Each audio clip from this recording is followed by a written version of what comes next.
Oh, man. Oh. There we go.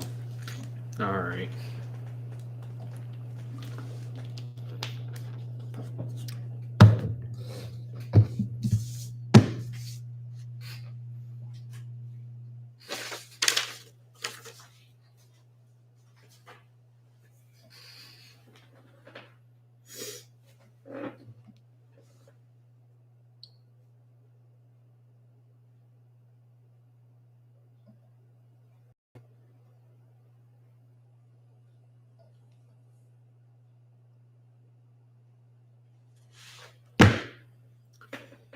Oh, all right, guys. Let me know if the audio is good, and we will get going then.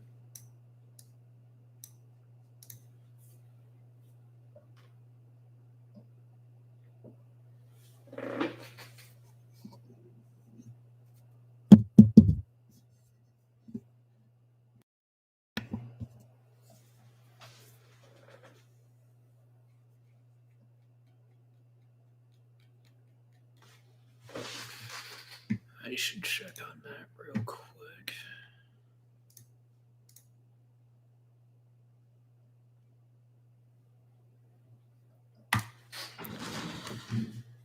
Yep, just let me know if the audio is good, and we'll go from there, I guess.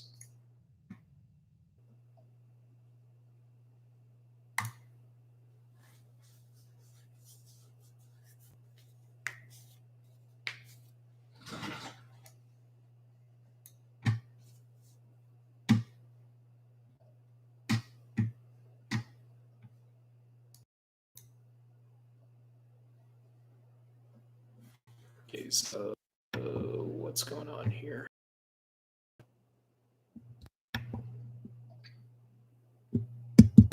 All right.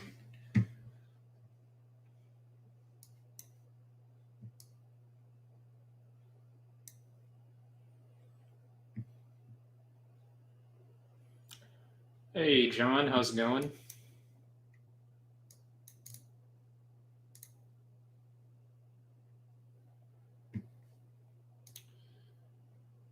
I'll wait a few seconds here and let a few more of you guys get in here, and then we'll, I guess, dive into it.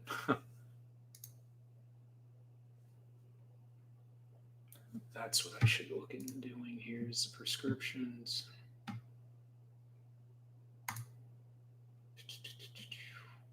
Where do you go for that? Yeah, that's one of the things we can talk about tonight is the Freightliners. And since I know a few of you guys have been messaging me on that on Snapchat and Instagram.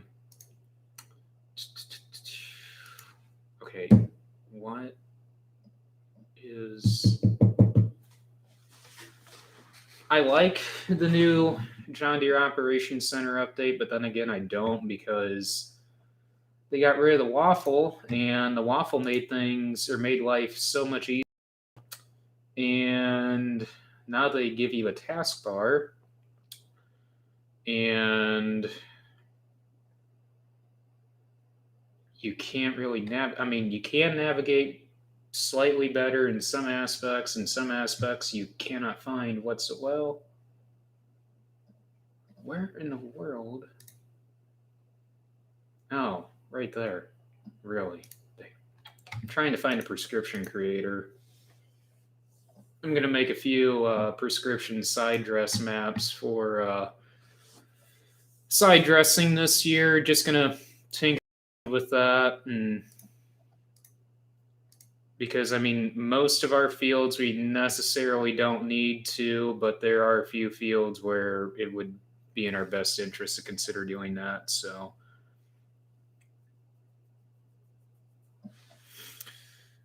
the Freightliner semis, a lot of you guys have been asking me on that. So that was kind of like a spur of the moment type deal. Which farm do I want here? I want, and so that was kind of like a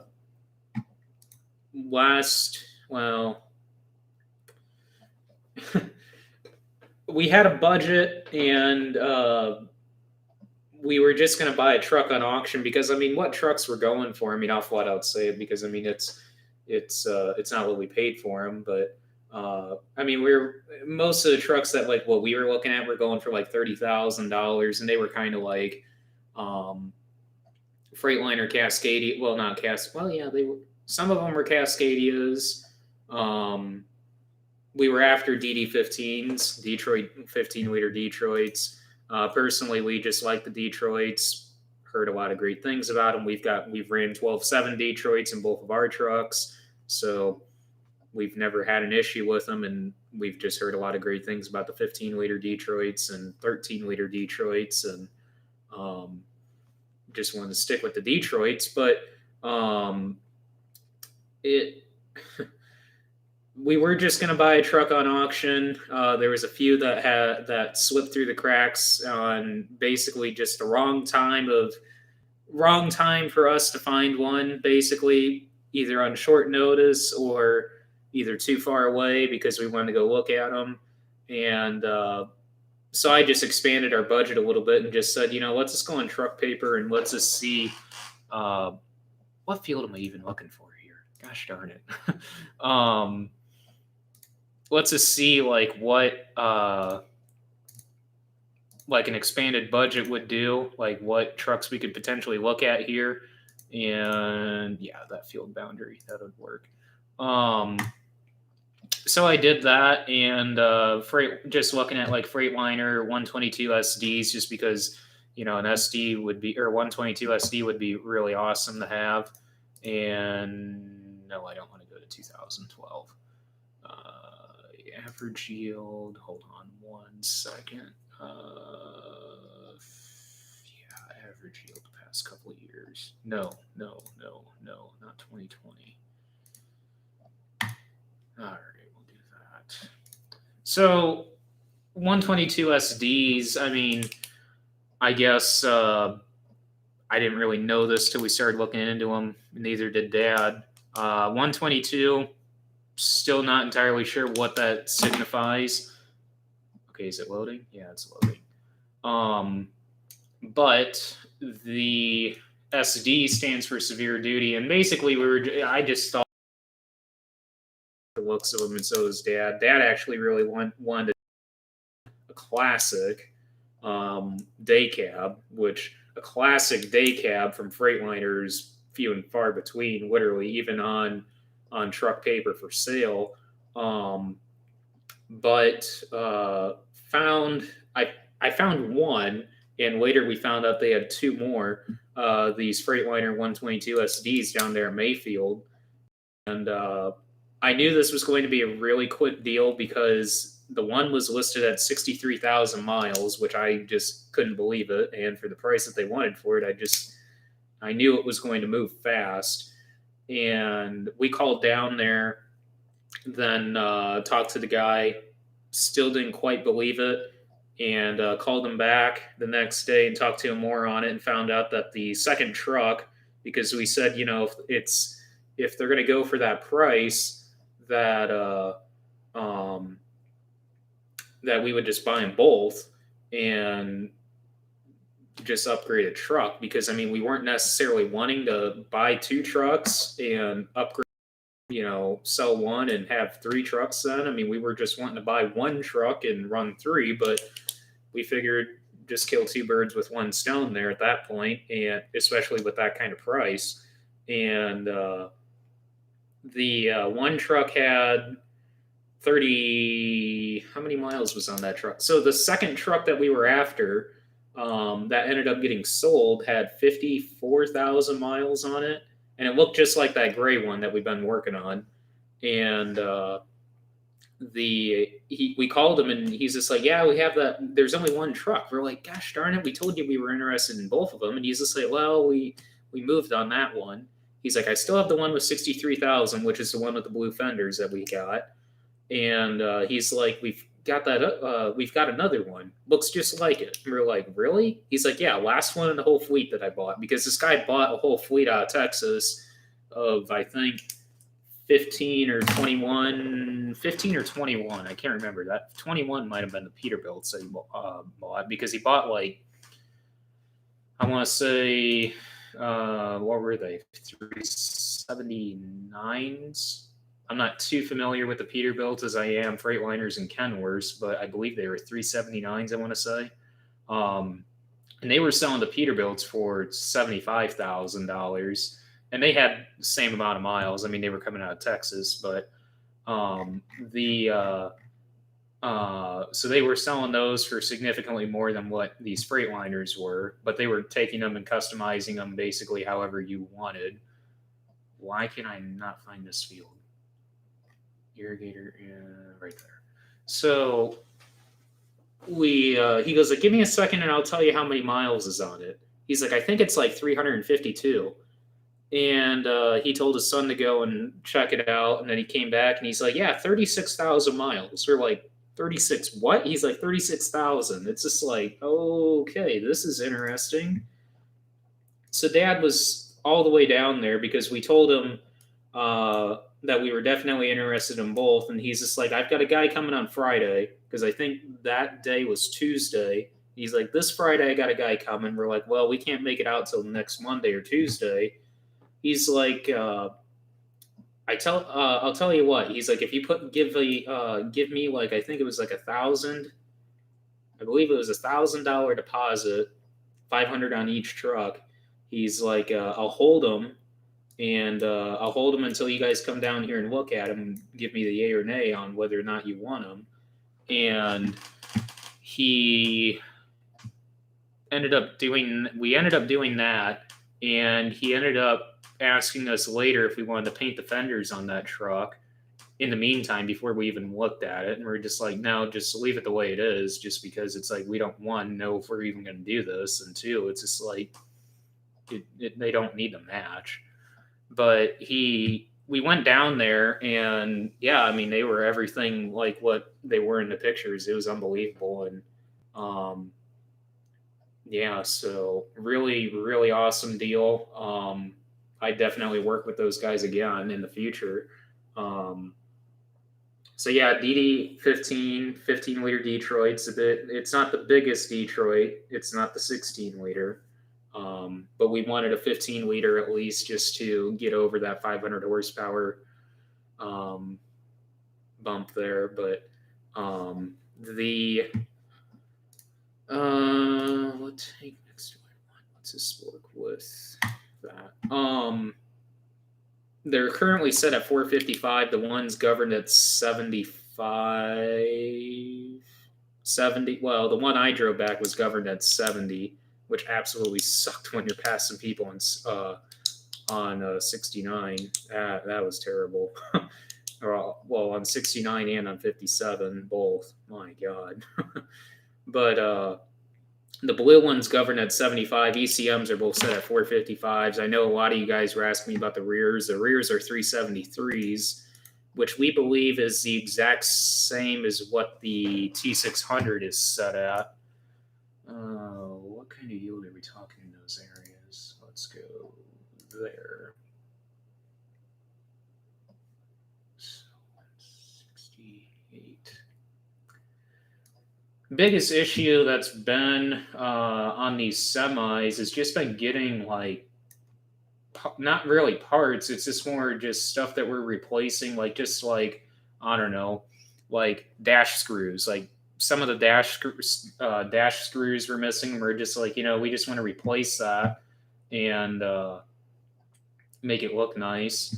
And also, like, I don't know, block heater parts. Like, I don't know, we tell the guy we want a complete block heater kit, and he just gives us the block heater itself and not the plug that you stick on the side of the truck. And it's just been a complete nightmare with Freightliner. Absolutely terrible. I would put it this way, guys. If you guys are anywhere in the Northwest Indiana, Northern Indiana area, Southwest Michigan, Southern Michigan, and have to deal with Freightliner, do not go to the one in South Bend. The one in South Bend is a complete joke. There's probably one decent parts guy there, and I mean decent is just in,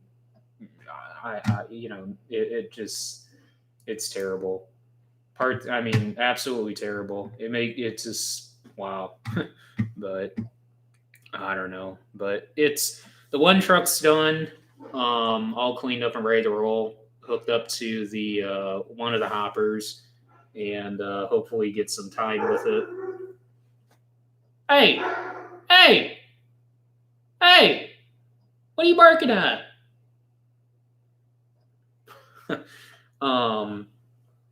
There's about 5 or 6 loads that go up to the port next week, so hopefully get some time with it next week running. But the dealer, Tyndall Truck Sales, like I was saying, they've got a whole bunch of Peterbilts down there, at least when we were down there back 1st of January. As far as the other truck goes, the blue one, we'll get that one done or in the shop here whenever we get the planter out of the shop, which probably tomorrow we'll get the planter in there and just start going through it. I mean, there's hardly anything that we need to really do on it.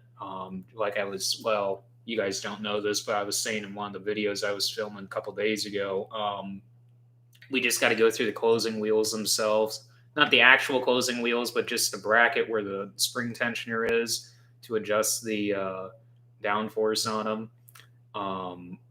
Dad heard something break in the one closing wheel arm spring when he was replanting, and it was just like literally on like the second to last pass on replant. So it wasn't like, oh my god, it's fixed. It was just more, okay, let's just look at this next winter. And so we got to tear that apart and figure out what broke. I imagine we're probably just going to end up having to put the update kit on it. So Warsaw, Indiana. Oh, I don't know why we're posting. What are we posting about the towns for? I'm trying to figure. Oh, I don't know. You guys, I guess we're just posting the towns that you guys were at. I don't know. Hello from Illinois. How's it going, Lucas? What's your thoughts on Chrome versus Smart Stack?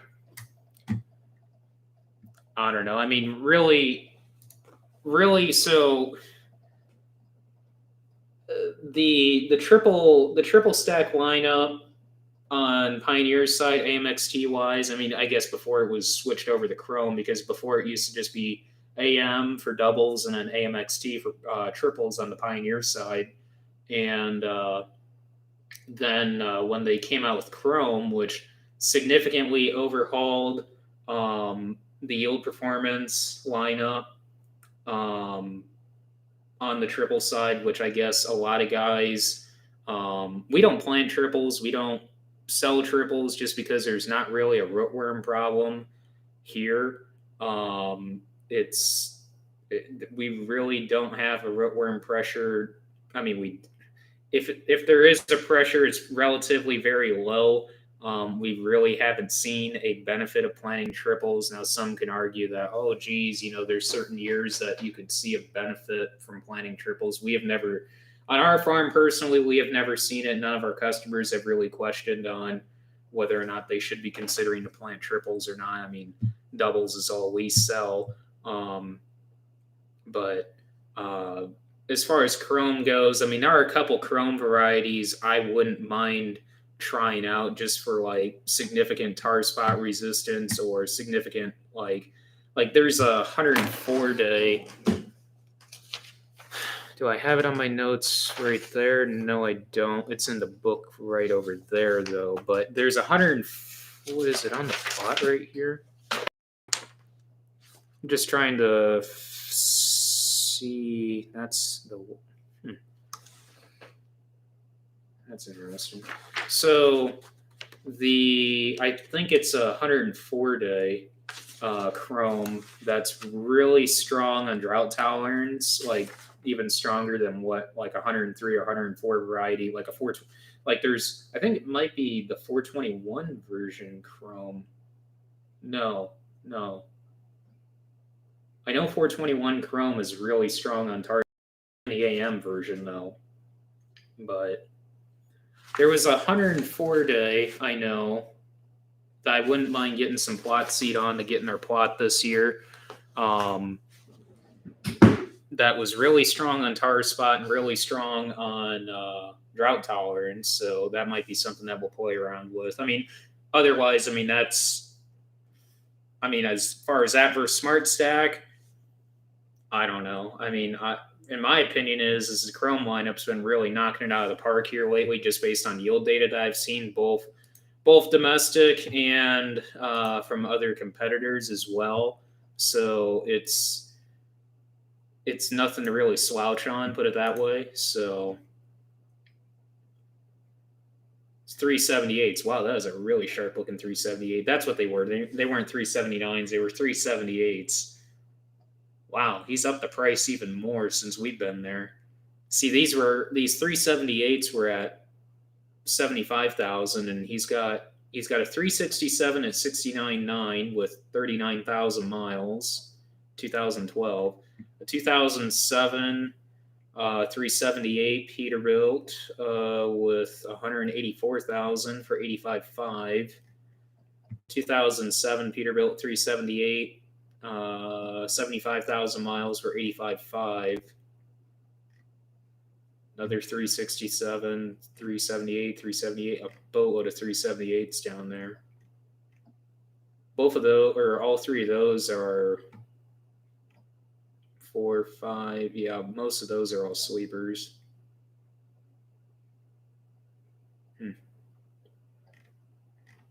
Yeah, those are 70,000, 69.9.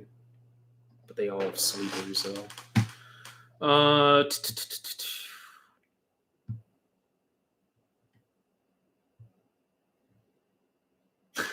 Hello from Wanata, Indiana. How's it going, Russell? Is there plans for the farm to get an 8RX in the future? An 8RX.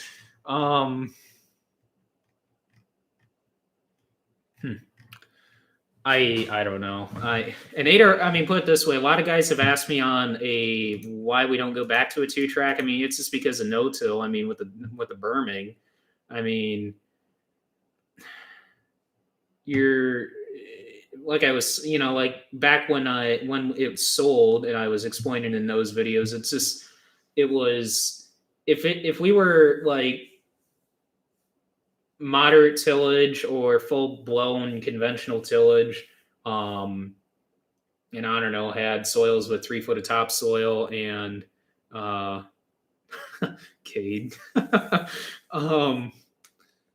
And I don't know, real heavy black Minnesota soil that all the Minnesota guys say that they can't no-till in, which I beg to differ on, but whatever. That I don't know, you're pulling a disc ripper with, and I don't know, you need like a 96, what is it, 9640 now, 9640 RT, I think, because I think the biggest, since their lineup change, it would be a 9640 RT. Yep, 9640 RT. I don't know. I mean, the berming's slightly reduced with the 36-inch tracks over to 30s. Big thing is that the drive wheels did not get packed full between the 30s to 36s, which was a really awesome. But I mean, I've said it all along. It's like if we were to ever go back to tracks, it would be a 4-track machine. Now, do I ever see us running a 9RX like what I ran last year? I think it was a 9620 that I ran last year. Now, I had no idea that was even going to be on it. I was told it was going to be a new 8R, which I thought, man, that'd be awesome to run. I mean, I was excited about running a 9R. A lot of you guys are like, oh, he's not that excited about running 9RX. It's just like, but my thing is, it's like I'm never going to own one of those. Never say never, but I mean, I realistically, even if I could afford something like that, even at a cheaper, a used 9RX, I don't see any need for one. So I'm not really hyped up of looking at one. It's just kind of like, oh, cool. You see one here, you see one on a lot. Oh, cool. It's cool to see. But I'd rather look at a newer 8R. It's something that I would potentially be buying, 15 years from now, when I don't know, you can actually afford it. So I don't know. An 8RX, I mean, yeah, I think it would be cool someday from now when you can actually afford it. But between now and 15 years from now, I don't know. I mean, maybe probably another 8,000 series to add to the lineup. I mean, like I said, I don't want to get rid of the 4650. If anything, if you go to a 24 row planter, you just keep the 4650. And I mean, that was the last tractor that we bought new back in the late 82. It was an 83 model, but we demoed it in 82. Still, I mean, I don't know. It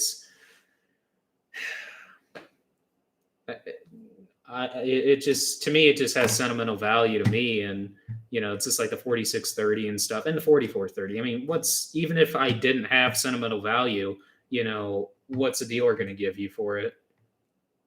Not much. I mean, 4650 with close to 9,000 hours, it's got probably 8,800, I would say. I don't know, probably about 15, maybe 15 to 20. 4630, because I know a few of you guys were asking me on that. I think that has around 10, if I remember right. That really only just gets used for mowing anymore, it seems like, and occasionally spreading fertilizer that we'll get from down at Cova when we do wheat and rye and alfalfa, I guess, when we first, well, actually the alfalfa we don't even deal with as far as establishing it. Even I just get to drill it with the neighbor's drill in our 730. So, which that's bringing up that, I mean, we did talk to the neighbor on that. We are going to put in at least 5 acres. I don't know. We might do more. I mean, it just all depends on kind of how things go here. I mean, there was a 27 acre field that we were debating on. I mean, who knows on that? I mean, I really don't know if we're going to do that or not. And then that 5 acre strip over there where we took that woods out. So Def and sleeper trucks are always cheaper. Yeah, I agree on that. I mean, day cab trucks are always more, I guess, what's the word? More desirable than a sleeper, which, I mean, that's what I told Dad right off the bat. I said, if we're going to buy a semi, whether, and this was even before we knew about that I found these 2 trucks, that, if we're going to buy a semi, it's going to be a day cab. I mean, I love having a day cab semi over. I mean, there's nothing wrong with, having a sleeper truck. It's just visibility, in my opinion. I mean, I don't know, Dad doesn't really see it that much, but I mean, like I said, he doesn't drive semi as much in the fall as what like Barry and I do. So, and to me, I mean, I don't know, it's just visibility, in my opinion. So, and yeah, these trucks do have depth, which, oh no, I mean, what are you going to do?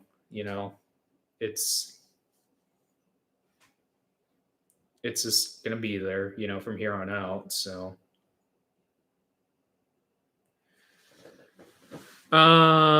Hazelton's, Brian at Mahoney's, that name does sound familiar. Mahoney's and Hazelton's. Yeah, I agree, Paulson. I mean, I think list on 8RX 410 is 570, I want to say. I should just hop on John Deere Build Your Own and just say screw these prescriptions right now.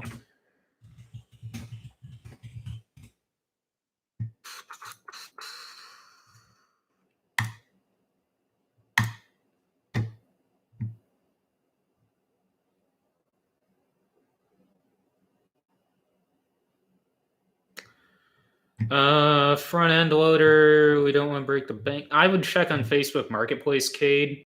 I can hop on Greenmark actually and see what Greenmark's got. Should ask Matt if because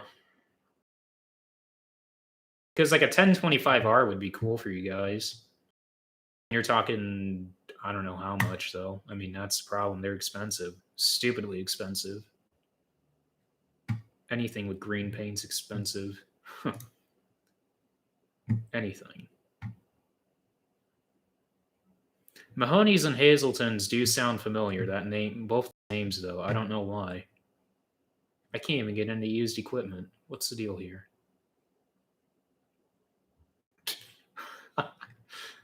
Green junk. Yeah, I know.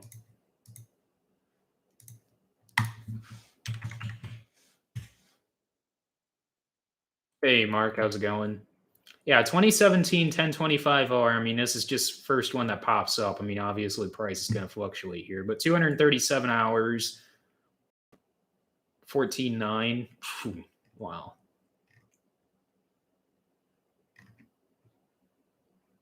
I always thought, well, Greg always wanted, like, he wants to get rid of the 455 in the worst way I know and get something not like a 1025R, because my best friends they picked up a 1025R from Knox, and he thought that was going to be the greatest thing in the world, and they started using it, and he's like, man, I can't, like, he's like, the size of bucket that we have on it, when you get a full load, he's like, the back end kicks up, and it's like, well, yeah, I mean, you're going to have to put some weights on the back of it, but problem is you can't just put weights back there. You got to figure out how to hang them and come up with like a custom weight rack. But I mean, once you do that, you'd be fine. And it's just a matter of load capacity on the cylinders at that point, because I mean, that little thing, you don't want to overload the thing. But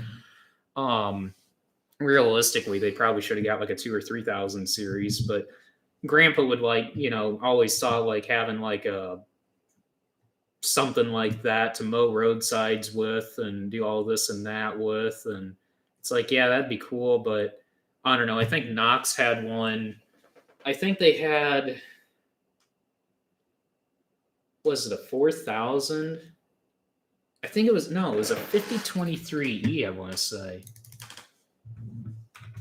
And I think when I messaged our salesman on it, he's like, yeah, he sent me a quote right away on it because he thought we were going to buy it. And all I was doing was just price shopping just to see what the heck that thing was worth. Because I mean, we were just on a parts run, and it's like, hey, that looks cool. Let's just see what that is. I think it was like $50,000, and you're just like, you're getting that for 50,000? Oh, holy cow!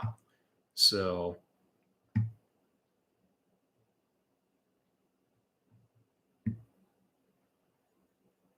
for residential use, I mean, I don't know. Like I said, I've told like half the people I've talked to on like John Deere equipment, as far as like asking me on what I should buy and what I should get and stuff. It's like, my God, I could be a salesman. Like the one guy that rode with me the 8 or with the 9RX last year. It's like I was like half being a salesman with it, showing him all the features and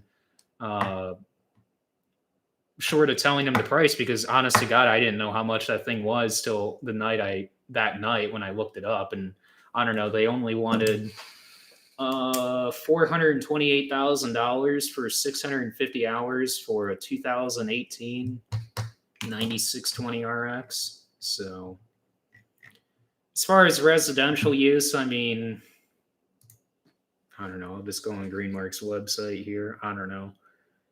I mean, you can get like a 10. Well, they do make an E series.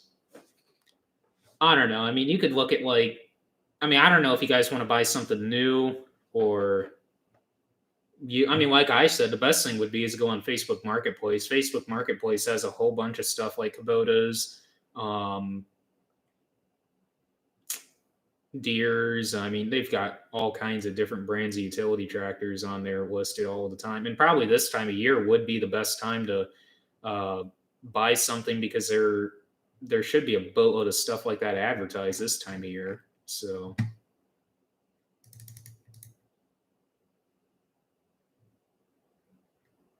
Bruce Hoover. Well, you know what, Cade? You guys are friends with Bruce Hoover, aren't you?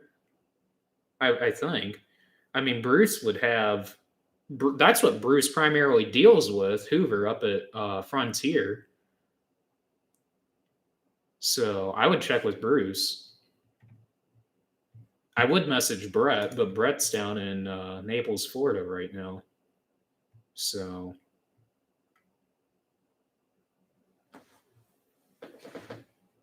Yeah, Craigslist. That's a good idea, Mark. Yeah.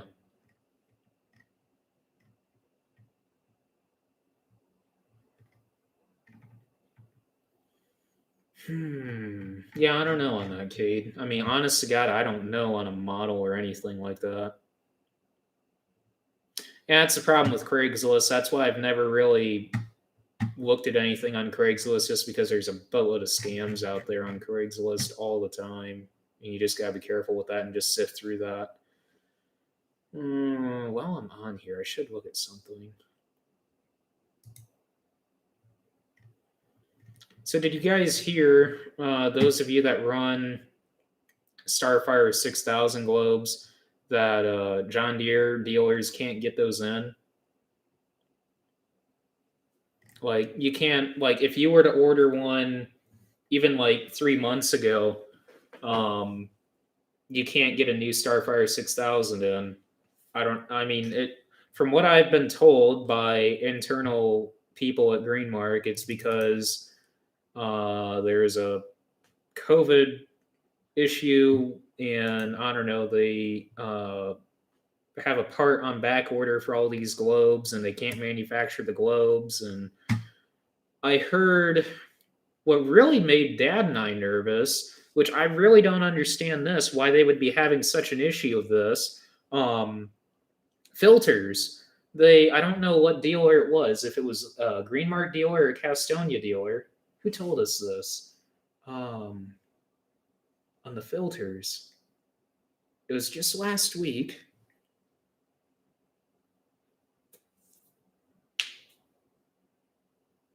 And it was somebody that we met with. I can't remember. But somebody told us just last week, because we were going around and, oh, I know. Yeah, it would be a Greenmark dealer. That filters are going to be in tight supply. Fuel filters, oil filters, air filters, even, all going to be in tight supply, supposedly because of pandemic issues. And I'm like, are you kidding me? I mean, I know we went through this last year, just across the board with parts. Filters, doesn't matter. I mean, filters, just all across the board, parts related. But this time just filters. I mean, I don't understand that. But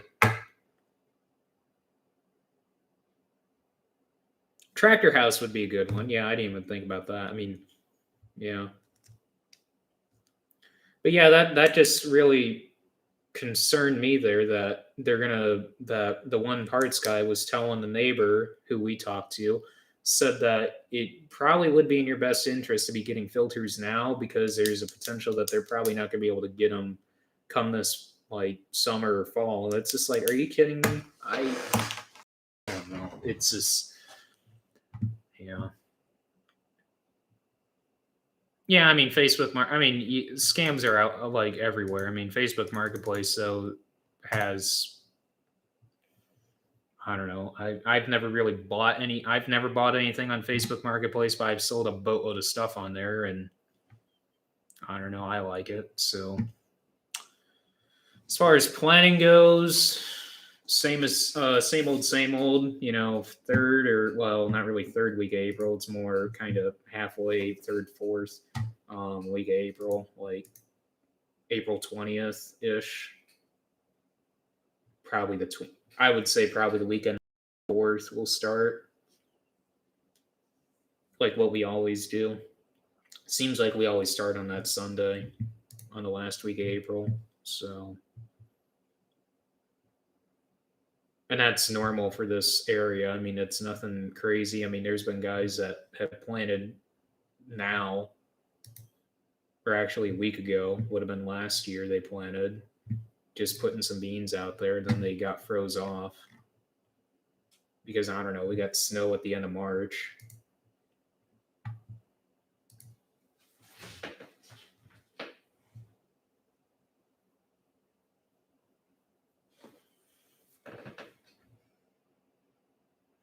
Yeah, we still have some snow piles still trying to melt away, and yeah, we literally just got the planter out of the shed. Night. Yeah, it was yesterday. We got the planter out of the shed yesterday, so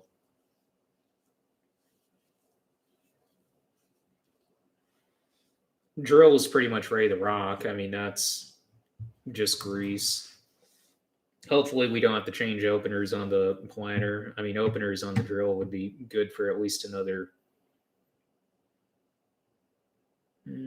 Just depends. I mean, I don't know how much rye we're going to plant this year, but might have to change them next year.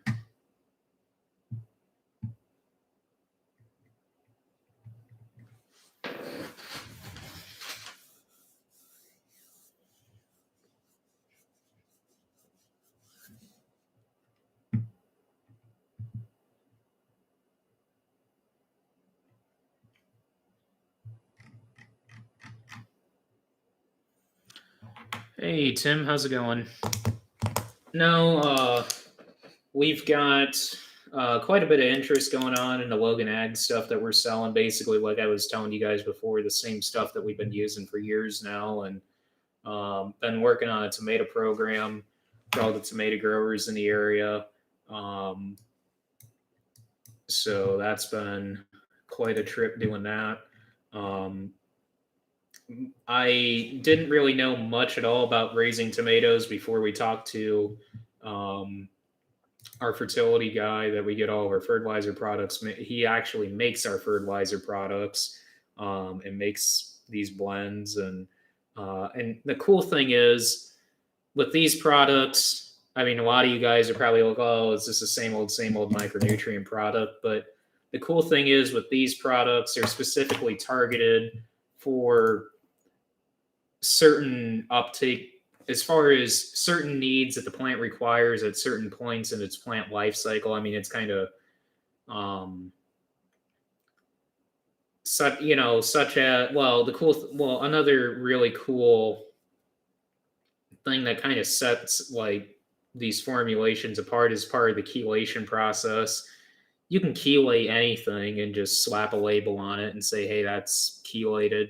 But as far as specifically chelating the particles for certain absorption aspects, so say like a foliar, you want those particles to be a lot smaller than what you would typically chelate them at for, say, a soil applied fertilizer. So when you do a foliar application, you want those particles chelated really small, so that way foliar absorption into the leaf tissue. Or you can do soil chelation, which would be larger particles for less trying to think of the words here, less chances of leaching, and also a little bit easier for the roots to absorb. So it's just cool things like that that they actually target versus all the other companies out there that literally just kind of do a mid-range chelation.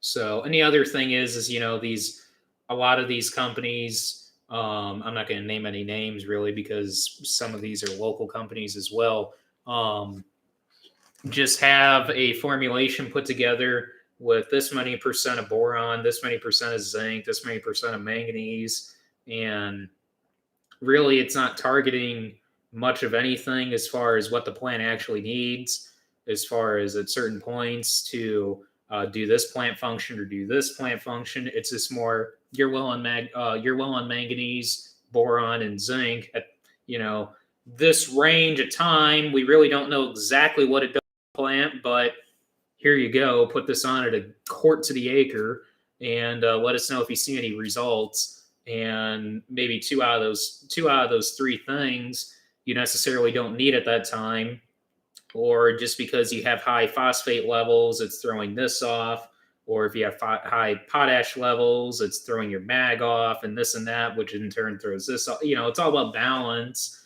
and most of these companies really don't understand that, or they do, and they really don't address it with the customer that much. It's just one of those things. I mean, it's really been interesting the past couple of years talking about balance and understanding balance in the soil and knowing that, obviously now, or hopefully know by now, nitrogen isn't just the key to get yield. I mean, I don't know. You can buy yield with nitrogen and go to 270 if you wanted to, but at 1.3 pounds per bushel, is that really cost effective as far as use efficiency goes? No, you'd really want to be at that 8 tenths per bushel. I mean, even if you know, put this way, if you cannot achieve 280 bushel corn at 8 tenths of a bushel, I mean, there's something out of whack in that soil that's causing you to have an increased need for nitrogen to overall increase your yield to get to that 280. So really, you should be at that 8 tenths per bushel no matter what the yield level. And, you know, I mean, few things we talked with Dave on, our fertilizer guy, you know, we talked about pushing higher yields even than that. And talking about what could potentially be like as far as a program, not really a scripted program, but just more of a baseline program that we can start off of and fertigate later on with, and talking about, you know, 3 things that right away that he said that we need to address as far as our mag levels, our zinc levels, which we somewhat knew about as far as the zinc levels, that we were going to play around with some zinc in the 2x2, which we already have zinc in our in-furrow. Our in-furrow is a whole mix of things as far as there's some magnesium in there, there's some zinc in there, there's some sugar complex, which is just sugar, which most of you guys just probably laugh at sugar, which, you know, 3 years ago I would have said the same thing, kind of just shrugged it off about sugar. But the sugar, it's really interesting when you really start understanding what sugar actually does in the plant, along with magnesium. Magnesium is your metabolism driver and your driver for energy. So, you know, when you start putting out metabolism, when you start putting out magnesium early on, that's really going to help your early germination and start helping with even emergence and all this and that. And it's really interesting when you start dissecting what each nutrient does at each certain time. And basically having sugar out there just helps increase metabolism and uptake in the plant. So I don't know, we're going to be putting it on every pass. So, and at 88 cents an acre, I mean, wow, if you can't make money on that, I mean, it's, I don't know, but no, so it's been really cool talking to Dave. He's working on actually building up a program right now for some corn for us on just certain things that he would like us to do to push. And we're going to play around with, we already knew this, what we were going to do, but we were going to play around with seed promoter that we're selling. And it's got magnesium, zinc, and magnesium, zinc, and trying to think of the other one. 1 second. You would think that since I'm selling these products, I would know these like the back of my hand, but you wouldn't believe how many different formulations I'm working with here. Okay, it's right here in the book and I can't even find it. I know I'm just not. Right there. That's, yeah. Magnesium, zinc, and alleviate, which alleviates your bioforage, which a lot of people just laugh at bioforage, but I really, really disagree on that, especially with stress ethylene levels in the plant. I mean, ethylene is your gas buildup from stress. So, you know, if you could predict every stress inhibitor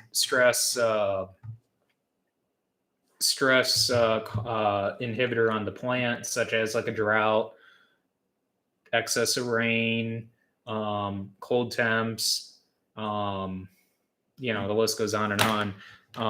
By being able to address that a week, 10 days out before that stress occurs, you know, you can naturally push that gas out instead of, see how ethylene works. In order to move ethylene out of the plant, basically your plant just sits there for a while. And in order to push that ethylene gas out, it has to uptake nutrients to push that gas out. And it's going to take a lot longer without a basically stress ethylene reducer to help naturally push that out, because the plant really doesn't uptake hardly much nutrients during, I don't know, a flood event or a drought event or cold temperature. It's just one of those things. So it's like, until that plant can overcome that stress enough to start uptaking nutrients to start pushing that gas out, you guys kind of get the point there. So I'm a firm believer in Bioforage. We've been using Alleviate for quite a few years now, and it's one of those things where it's just kind of like an insurance factor on that.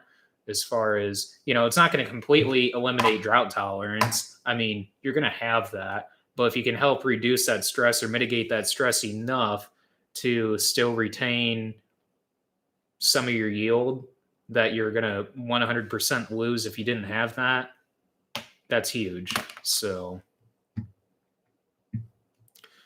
are you going to drill all beans or planting some? So we are going to play around with 30 intro beans some more. How many acres? 150 dry land, I know. I'm just trying to figure out total number for you guys. So 150 plus 70. So 220 acres of 30 intro beans. What the heck is this? What the heck is this? I never have seen that on my phone before.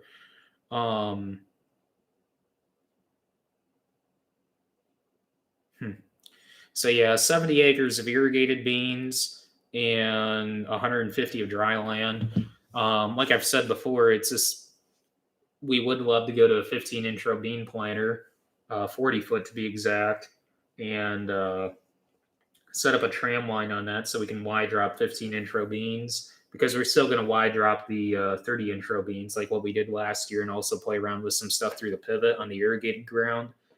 And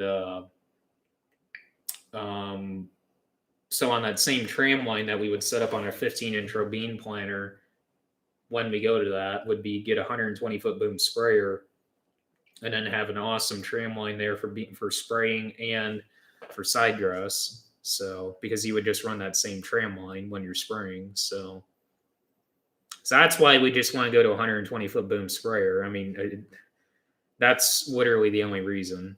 So, but no, an R4038 would be so awesome. I've talked with multiple different people on that, about an R4038 versus. See, the problem is you can't get a 4830 with a 120 foot boom, which I'm not really totally sure why John Deere didn't make it at the time, have that option for 120 foot boom on the 30 series. As far as a 4830 and below, like a 4730 or 4830, why they only stuck with the 4930s. Which, yeah, you can get a 4930, but I just don't need 1,200 gallons and that extra added weight in the frame. So a Haggy, problem is with a Haggy, I've heard a lot of, now, I guess for those of you that run Haggies, you may tell me different on this or not, I don't know. But I guess I can get your guys' opinion on this. I guess right out of the gate on those, booms up front, which, I mean, that's what we run on our 4230 setup. I've got no issue with the boom up front. The only issue I have, really, I guess if I have an issue with them, is the chemical residue on the sprayer. Just from having the boom up front, application, having the chemical or fertilizer, because sometimes you're going to be spraying 28 in the wheat, or rye, which really this year we're all rye. We don't have any wheat out. So you're going to have that issue. But really, to me, that's the only issue of having a front boom. And plus, Haggies, when you look at like a John Deere, well, John Deere owns Haggy now, or is in partnership with Haggy. But if you just look at a strictly John Deere sprayer, like an R series or even a 30 series, because you start comparing years there, and you look at a Haggy, you're moving up in price level by like 25%. So Haggies are in their own price level. You could wash it off every day if you wanted to, or every few days. I mean, But the only big factor is like I said right off the bat, it's just a price factor. I mean, that's really it. And the other issue, or the only thing I've heard from guys is talking to, because we'd be probably looking at that 1,500 to 2,000 hour mark, is the leg bushings. I don't know. That's everybody I've talked to that's owned Haggies have always said, watch your leg bushings, because that's like the biggest thing on the Haggies, it seems like. I don't know. You guys tell me. You guys that own Haggies, you tell me on the 42 on the leg bushings, and I have no clue. We've never been around a Haggie. I've just seen them at the farm shows and seen a few neighbors own them. Not a lot of Haggies in the area to begin with. It seems like a boatload of Miller Nitros. There's a couple New Hollands, but I mean New Holland and Miller. I mean they're the exact same sprayer, just different different plastic. So I don't know. I mean on leg bushings, I don't know. I guess I could hop on Machine Finder real quick and just. I mean I could go on Tractor House, but I just on Machine Finder. It's a little bit easier to navigate and search on here than Tractor House. So those of you that were asking me on Machine Finder, machinefinder.com is strictly just John Deere dealer inventory across the U.S.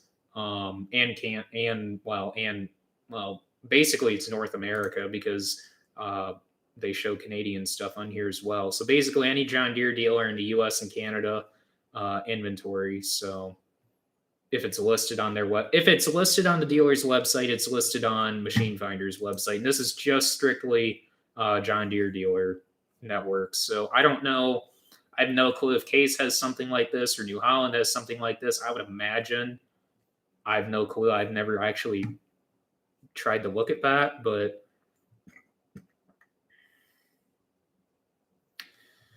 I would love to have a 4320 someday.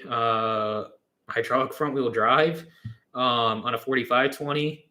Dude, you are talking huge bucks for that. But yeah, I mean, that'd be cool to have. But a 4520, and I would love to have I'd love to have another 4020, which is the 4020 that's a few miles that way, that we bought in 1964, brand new. I would love to have that back on the farm. I'd love to have my grandpa's 730 back also. That's a few miles that way. And we have a better chance of getting the 4020 back than what we do the 730. Hopefully I'll be able to get both of those back in my lifetime someday. But so yeah, get that 4020 back, and then so we'd have two 4020s on.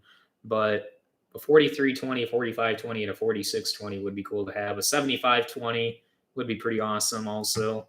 Not too hyped up about a 7020, but if you can find one cheap enough and good enough shape, yeah, that'd be cool to have too. I guess I like 20 series. I don't know. What am I looking for here? Sprayers and applicators, self-propelled sprayers. Haggie. 1,205 John Deere Haggies on lots, and 121 Haggies. Huh.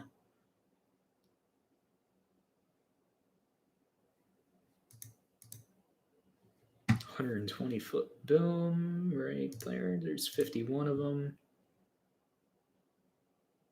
First one that pops up, a 2020 Haggie STS 12, so 1,200 gallon tank, 555,000. Wow. Huh. Filter application right here. Nearest B. No, they got one in Valpo.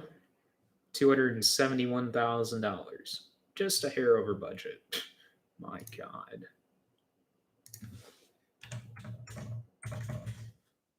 Honestly, we aren't even really looking at a sprayer right now. I mean, it would be next winter more than likely, but it doesn't hurt to really kind of look right now and kind of see ahead of time what we could potentially be looking at.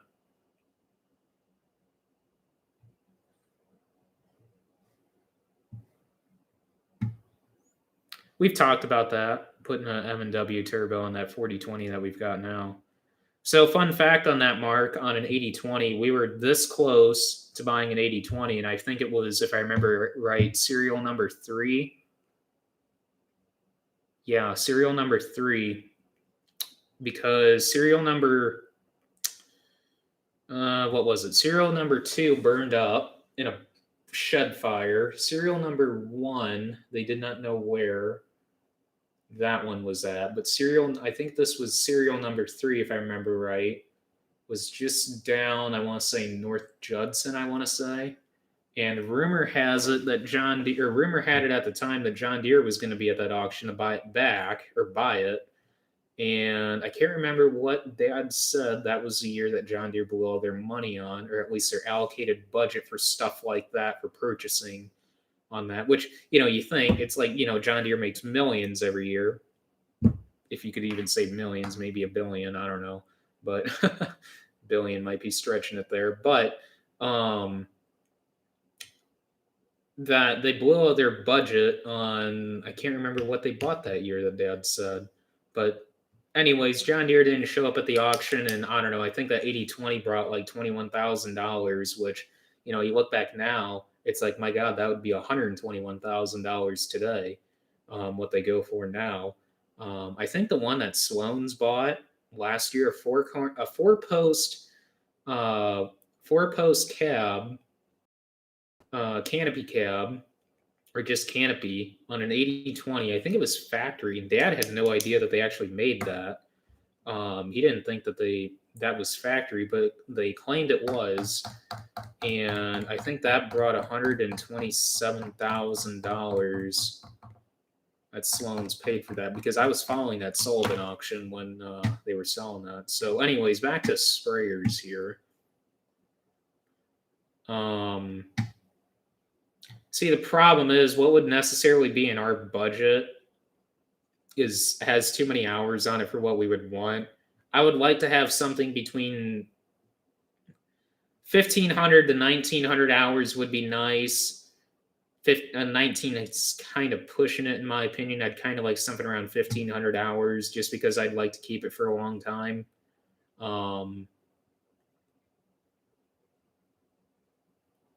But the problem is, like, the stuff that's actually in our budget, relatively in our budget, if you can say that, is like 2,100 to 2,700 hours.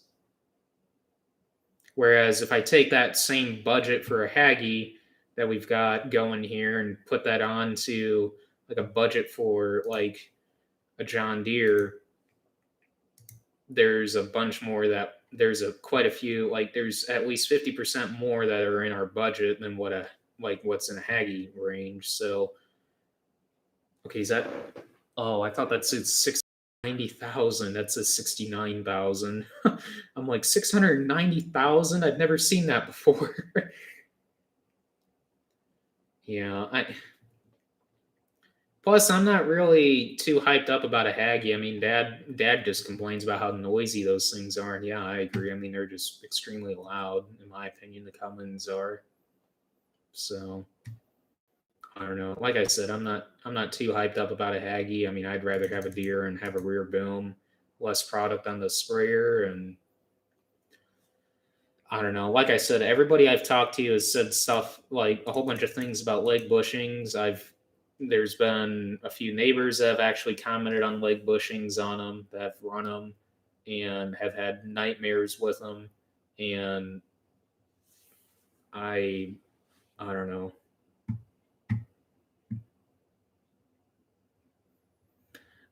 Indiana. That's where we're from. Northwest Indiana.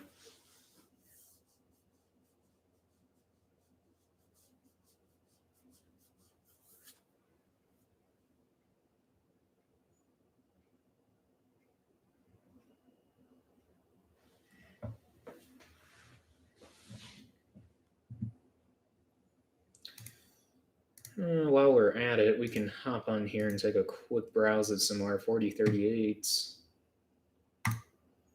There's a real nice one down at Reynolds with a 120-foot boom.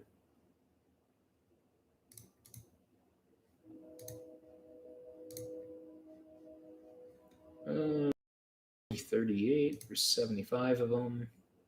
Yeah, there's a really nice one down in Atlanta. Really nice one. I'm a little upset with our salesman from John Deere from Greenmark. A few years ago, when I was buying the 2630, that was kind of not quite back when they came out with the Gen 4s, but it was shortly after they came out with the Gen 4s. And at the time, I really didn't understand the Gen 4s as much as what I do now. And I straight up asked him, I'm like, do you think it would be in our best interest to look at buying a Gen 4? Oh, no. You don't want that. You're not going to like that. You wouldn't like that. For once, a salesman wasn't trying to sell you something more expensive than what you, for once. And no. You don't want that. You wouldn't like that. And so that same year, Dad and I went over to the Fort Wayne Farm Show, and they had a John Deere dealer over there. I can't remember. I think it might have been TTG, and they had a 8345R there, with the Gen 4, 2020 model. No, 2019 model. Sorry, and had also an operator station just on the pedestal, where, anybody that didn't want to get up in the tractor can go sit down and just get a feel for the operator station. And I don't like doing that kind of stuff because then it draws a whole bunch of attention to yourself. So I did it towards the end of the day and just sat in it and played around with it and loved the Gen 4. The Gen 4 was awesome compared to the 2630. I mean, the functionality and all the customization you can do on it versus 2630, unbelievable. And I don't know, that was a seat that actually had massage. And the salesman came over, which I didn't care. I mean, there was hardly anybody around, but he's like, hey, lift up your armrest, because that was when, the 8RX, that was the year I think it was 19 was the year the 8RX came out with advertising with the massaging seat. And he's like, flip up your armrest, click that button, and tell me what you think. And I'm like, all right, let's try it. Yeah, it felt like somebody was grabbing your butt. And so I jump up, and he's like, what's wrong? And I'm like, well, it feels like somebody's grabbing my butt. And Dad was walking by, and he's just like, what's the deal? I'm like, sit down in this chair. And it still had the massage going. He sits down, he jumps right up. He's like, what in the world is that? And I'm like, yeah, it's massage featured. The salesman's just sitting there laughing. But so anyways, that 9RX that was on that vertical till last year that they brought out, because I was just interested in the vertical till. I could care less what tractor was on it. But the 9RX was cool to run. But it had the Gen 4 monitor in it. So I got to playing around with that Gen 4, and I'm falling in love with this thing. I'm like, man, this is way, way, way better than our 2630s. And Dad's just beyond upset because he's like, he bought a 2630 to replace the 2600 that he bought back in the day, and because he just would rather get two new monitors at the same time, since I was buying a complete kit with the 2630 and the 6000 globe. And he's like, I'll just upgrade the 2600 because I don't know, I think it had like 3,000 hours on it, and or close to it, and we were having some screen issues and stuff. So it's just like, let's just get a 2630 for that also. Have two 2630s. And he was just beyond upset because he got to play with the Gen 4, and he's like, dude, this is so much nicer than the 2630s. And I'm like, yeah, I know.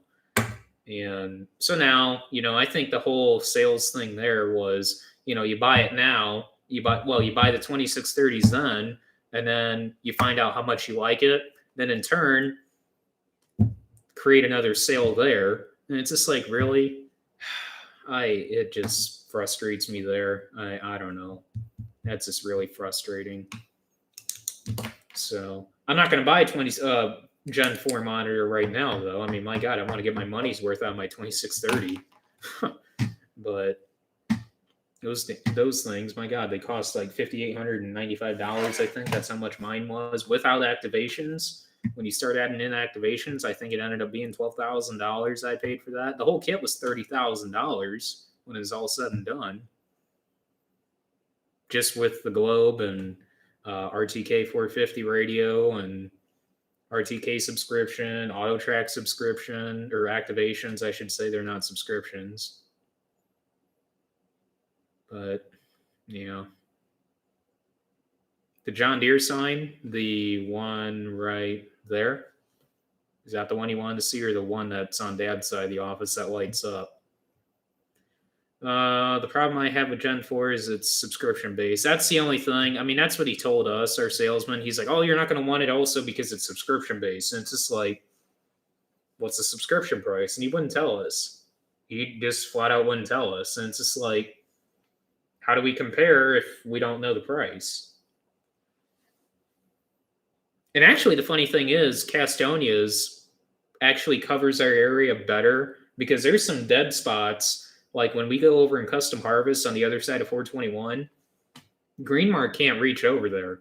So with their RTK coverage. So Castonia's, which is literally the same distance that we are from Knox, 11 miles, Castonia's covers all of our area that Greenmark covers, and then also all the area that we are over in that Greenmark can't cover.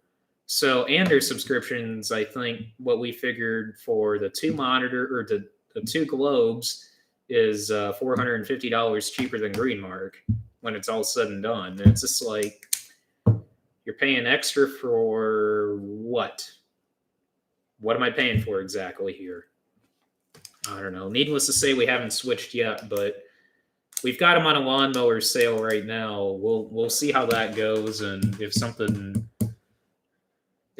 doesn't really change there, we might be seriously switching.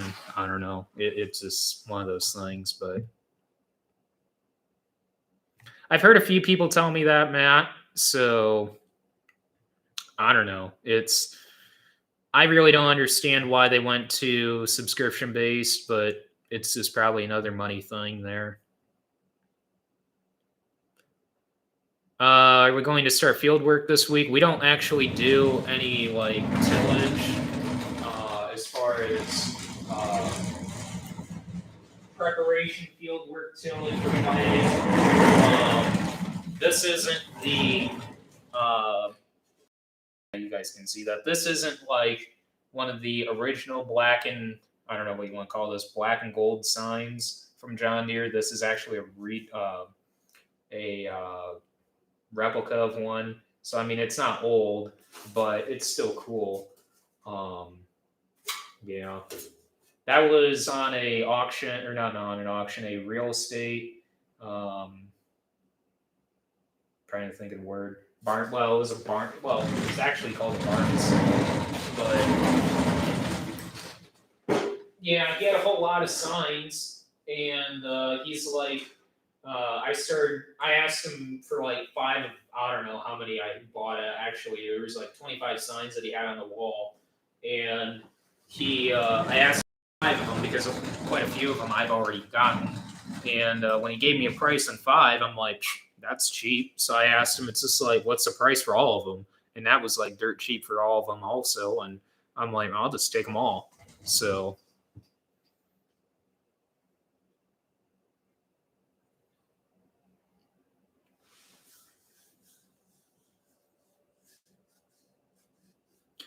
do you have an RTK antenna on your leg? Are your towers close enough?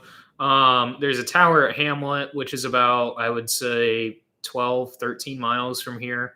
There's a tower on Malden, but see, the tower on Malden is actually, that belongs to Castonia's network.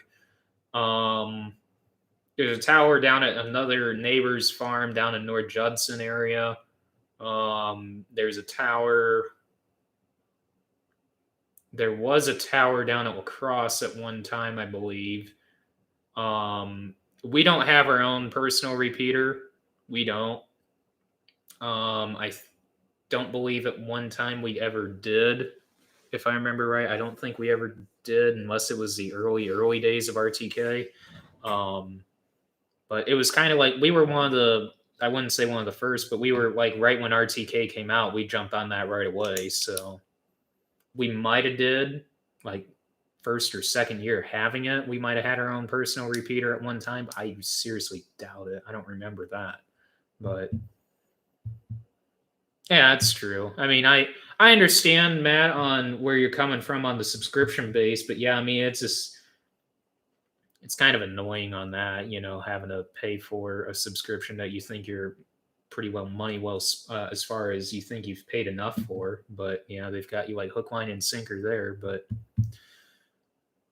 organic crops, there's a few farms in the area going full organic. Basically, there's a 3-year transition period on that. I think it's cool if you can make it work. Me personally, I don't see us ever going that route, especially with the water hemp and mare's tail issues. And mare's tail on the high sands and water hemp on our low ground, I just don't see it really working for us. There's quite a bit of guys jumping on non-GMO soybeans. We're not going to do that either. We've run the premiums, and by the time you figure an inflated herbicide program in the trucking, because your trucking cost is going to be higher than what it typically would be, and by the time you figure all your inflated costs or expenses, I should say, not costs, well, same thing, but it becomes a wash at that point. Your premium's just offsetting your expense enough to make it feel like you're actually getting a premium, in our opinion, just based on running numbers. So it's just, to me and the dad, just not worth the hassle of having to fight water hemp even more. So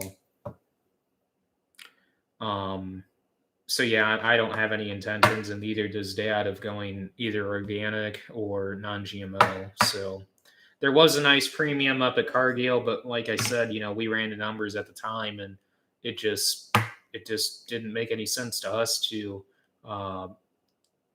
buy into an unnecessary premium that's just basically offsetting your expense enough to make you feel like, oh gee, I'm getting a premium. But who knows?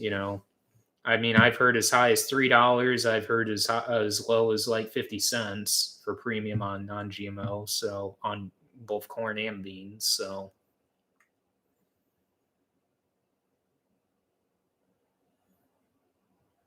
yield drag is another thing, but I guess that could just play into genetics, because I've heard quite a few guys complain about non-GMO soybean yields and that are not planting, in my opinion, really strong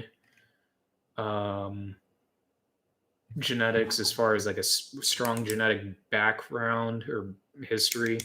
I'm not saying that Pioneer's got the best as far as non-GMO goes, but I would say they're up there. I've never toyed with non-GMO Pioneer beans, nor have I seen any yield data on them, but I would like to think that they're up there. In Lister dicamba, half dicamba, half Liberty this year. So half A series, well, really 100% A series. We don't want to give up A series genetics. I mean, plain and simple. So no, that is one thing we don't do. We don't cultivate. We're not gonna go back into doing what we did back in the 80s before Roundup. No, that's no. I know a lot of guys do it, not in our area, but I've seen online, I follow, do it. Works well for them. That's awesome. For us, I just don't see it happening. No, I don't want to go backwards. So I don't want to go back to what we were doing in the 80s before Roundup. But enlisted dicamba, I just can't. We just don't want to give up A series genetics. I mean, the A series genetics is way too strong for us. Peking's huge. I mean, with cyst nematode pressures off the charts, where Purdue literally looks at your pressures and says, "Don't plant beans." Yeah, Peking's a big deal. High rate of Olivo is a big deal for us. We were actually over treating with low rate. This year, we're going to treat everything with high rate. So, especially after our seed treatment plot, you guys can watch that video. I talk about low rate Olivo versus high rate Olivo versus Saltro. We had a blind seed treatment plot from Pioneer that they had us put out. Well, it was voluntary, but none of the other reps would do it, and we voluntarily said, "Hey, we'll do it." I mean, it's not a big deal to us to do another plot. I mean, it worked well because the field that we planted those 30-inch row beans in were Pioneer 33A24s, non-peaking, by the way, and the seed treatment beans were Pioneer 33A24s also. So we're like, man, this is cool. We'll have a whole field check. We'll also have an untreated because that was seed treatment number 1. It was untreated. And then PPST, then untreated PPST, low rate, Saltro, then high rate. And then that was replicated twice. And the results came back exactly what they were hoping to see. High rate Olivo topping a plot, and then Saltro 3 bushel behind it. And then low rate, I think, 3.5. And then overall, high rate of Olivo was 5 or 6 bushels over untreated. And Pioneer, well, I shouldn't say just Pioneer. It was the head of North American Seed Treatment Division for Pioneer or Corteva, because really it was Corteva who was calling. But they thought this was an SDS issue. We don't. I mean, we do have instances where SDS is there, but this wasn't due to SDS. I mean, this is just due to the off the chart cyst pressure that we have in beans. So that was just why the results came back the way they were, which we knew that low rate was going to come out pretty good, but we didn't have any idea that how high rate was going to come out. And we had no idea what seed treatments were in there. We had no clue whatsoever. So all we knew was that one of them was untreated. So, yeah.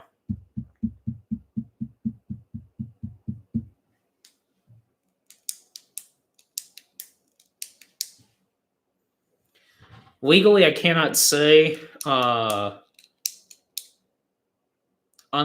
the exact things that I know on Pioneer versus Beck's genetics. Legally, I can't say, but most of you know what XL genetics are from Beck's. So, or if you don't, you guys should definitely look into that.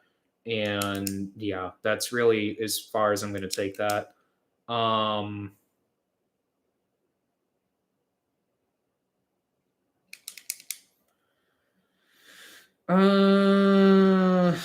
And sure, yeah, because I'm biased, I'm just gonna bash Beck's, but I guess I know a lot more on Beck's than just being on the seed sales division or side of things in general. I just know how things work, but I don't know. I guess for legality purposes, I can only take it so far as what I can say and what I can't say, because I know if I say a little too much, I can get easily in trouble. So I'm just, yeah. Just for controlling the weeds, Roundup I'm saying sometimes steals you. Well, I mean, the thing is we're not going out there with 3-pass glyphosate and just hoping, fingers crossed, that Roundup's going to solve the issue. I mean, we're not going out there real cultivating. I can tell you that for a fact. I mean, that would be no different than us taking the anhydrous applicator out there and having a in-season flush or late-season flush of weeds when we're walking out there after we ran anhydrous when the corn's at dent stage or early, well, I should say dough stage, really, R4, and seeing, I don't know, water hemp anywhere from 2 inches to a foot tall out there, and you're just sitting there going like, that's on every pass where we ran the anhydrous applicator, because on our row that we actually split apply or split half rate on the outer row for 15, because we don't run obviously we don't run a 17 shank, we run a 15 shank, so we have a skip row with a half rate on the outsides, and or at the time when we were running anhydrous, that row was completely clean, and the late season weed flushes were always right where the shanks were. So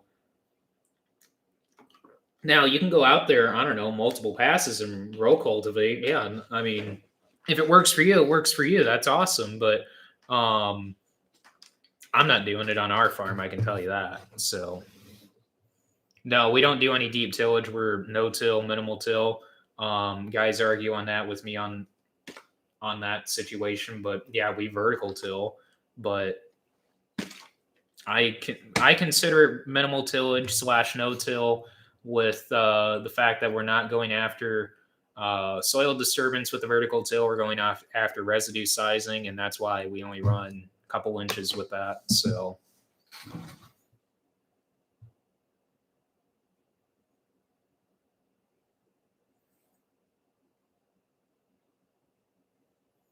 And I mean, it's not just old genetics either. So we do a lot of planting green. I mean, we've got 85% of our fields in rye cover crop this year. So it's kind of split on planting green, whether we plant into it live and then kill it versus we plant into it after we've killed it. So favorite part or parts on the Great Plains. Gang adjustability, that's huge. I would not ever buy another vertical till without that. I love that. Probably the next vertical till, more than likely, definitely would be a Great Plains Turbo Max again, but with the in-cab control through the isobus. So, I like the way it's built. I mean, some say it's pretty relatively heavy, but I've seen a boatload more that have come out on the market recently that have a boatload more steel on them. The John Deere especially, and the Mendeco. Mendeco looks insanely heavy. The amount of steel on it, my God. But same with that John Deere. That John Deere had a boatload of steel on it as well. But the only downside, and it could just be the way they manufactured it, is that on this model or this stretch of vertical tills that they made, because I've talked to guys that have slightly newer ones than us, a couple years newer and a couple years older. They had like a stretch in there where they, I guess, couldn't quite figure out the negative tongue weight. There is negative tongue weight with this, especially roading it down the road, which that's the only thing I don't like about it. I know on the newer ones they've solved that, but that's just something that's kind of a little pet peeve of mine on them. But so everybody asked me on the Turbo Till versus Turbo Max. The Turbo Till is more of a disc than what a Turbo Max is. Arguably, you could say they're both discs to a degree. But the Turbo Till, you're going to be setting it a lot deeper. It's going to be more designed for deeper tillage than what obviously the vertical till or Turbo Max is designed for, as far as just minimal disturbance of the soil, more targeted at residue breakdown or residue sizing. Of your field finisher type style, I guess, disc. I think that one takes 10 to 12 horsepower per foot, and the Turbo Max, I know for a fact, takes 8 to 10. So, and that 8 to 10 is legit. I mean, that's not overinflating it by any means. So, and it seems like Great Plains has been really well on setting those horsepower parameters, because I know some companies like to inflate that just to give themselves a buffer as far as horsepower per foot. Great Plains seems to stick with exactly what the horsepower draw needs for that. So as far as outside of the family operation, just a landlord that currently just helped us in the fall last year. That was the first time, which that was really nice to have him out helping. But before, when I was in school, we had a guy working with us. He worked with us for about 5 or 7 years, I want to say 5 to 7 years. And yeah, that's been it. So CSX, how's it going? What's your percentage of 30-inch row beans versus 70 or 7.5-inch beans for this year? 2080. That's 30 to 7.5.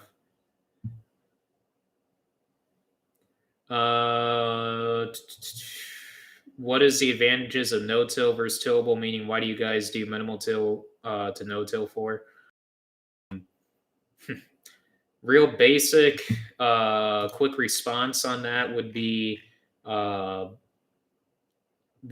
microbial activity increase, the erosion control, especially on our highly erodible sands. The better weed control, which that's very debatable. I know a lot of you guys some of you guys are gonna jump down my throat on that, but the weed control, because a lot of guys think that our chemical bill is off the charts, especially back in the day. A lot of people thought we were going broke when we were the first to no-till beans. And the funny thing is, the following year we put more acres on the drill doing custom work than what we did on our own acres because everybody was interested in no-tilling beans then. And first to no-till corn, not only into bean stubble, but also into corn on corn. And yeah, but water penetration as far or water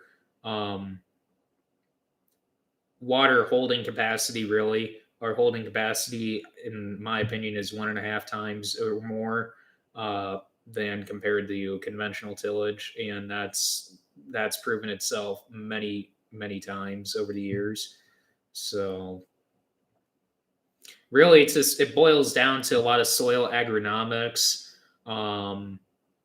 as far as the advantages of no-till versus conventional till. There is a transition period if you're just doing strictly no-till, 3 years if you're going to incorporate cover crops and do that every single year. So that'll reduce that transition period of changing your soil biology to understand that you're no longer dragging a piece of iron through the ground to break up that so-called compaction, which, yes, I agree, there is compaction out there. I mean, our sands compact worse, if not just as bad or worse than what a clay soil does. So it's terrible how bad our sands can compact, especially on tomatoes. So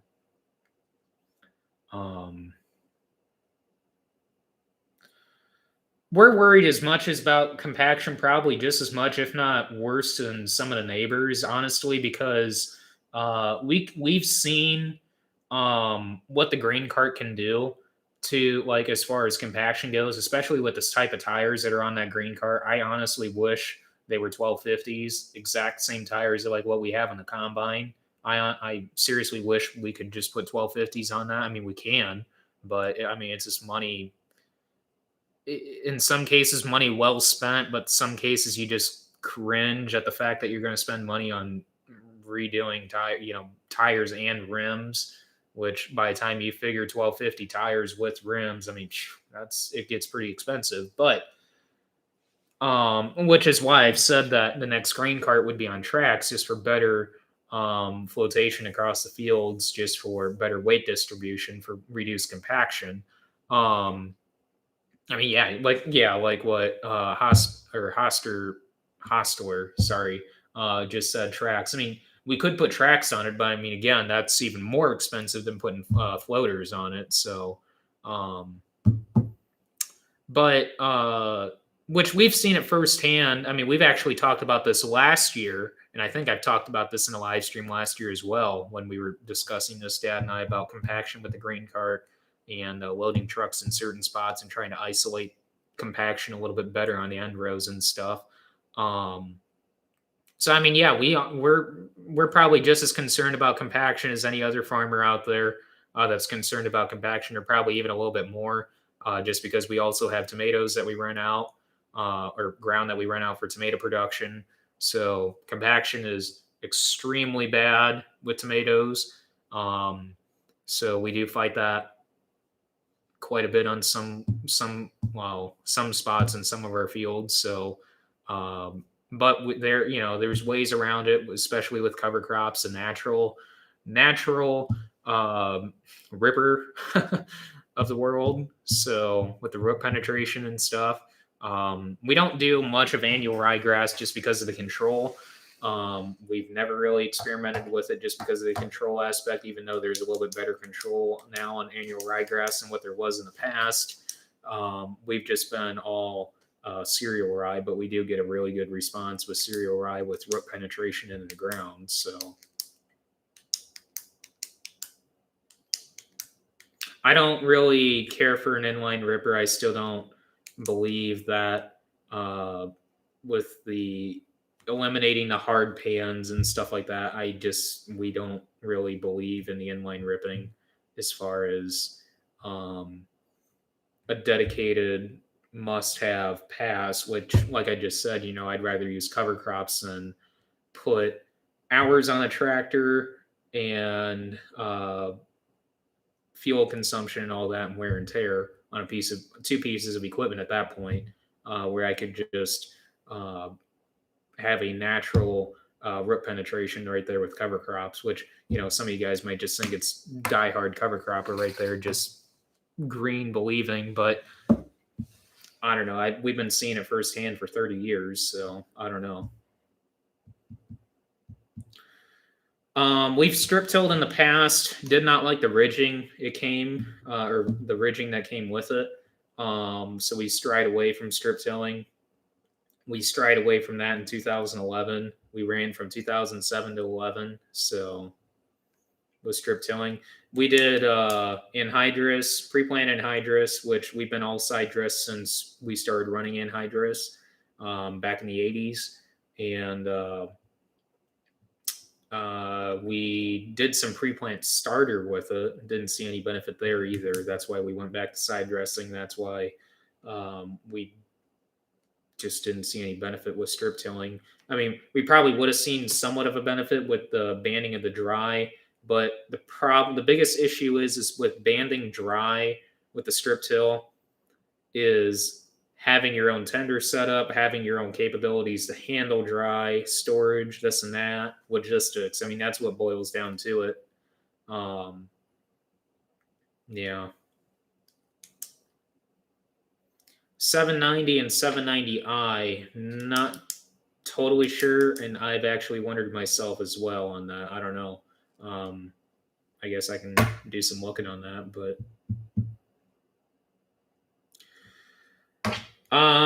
beans versus corn acreage. We're actually,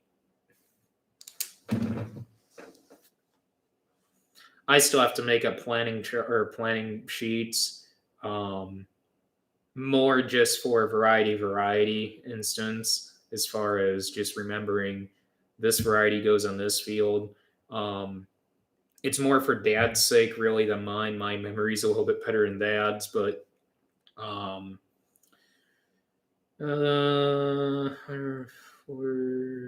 can add these acres up real quick here, and nope, these are corn acres, not beans.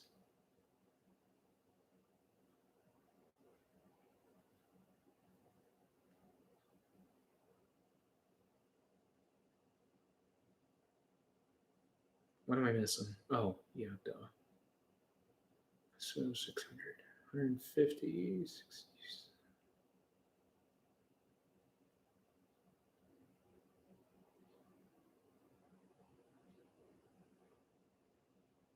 No, wait. Oh, doesn't matter. I mean, it's close enough. We're going to be not quite 50-50, but I mean, it's going to be a little bit heavier on corn, actually. So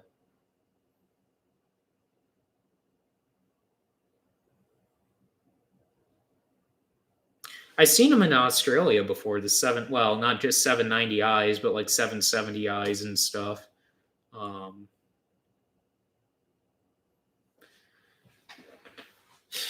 Prices for this year, I mean, right now the market's just trying to buy bean acres. I mean, that's the thing. The market's trying to buy bean acres. I mean, corn. The only reason corn's where it's at is because, as beans go up, corn's going to follow to a degree, in which it has, but also supply. Apparently, we've been fed somebody's fudge numbers or production numbers as far as usage and carry outs and this and that have not been correct. Whether they were fudged or not, whatever. So there's that's getting factored into it, and that's kind of where prices have leveled off because of exports going on, and plus planning's starting now in Texas, and it's going to level off here for a little while, I feel, but then I think it's going to go back up to a degree. Whether or not we see that high, I don't know.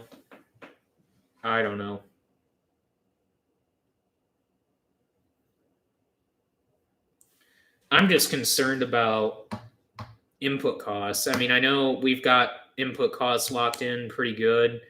We've got some awesome input cost numbers that we got locked in.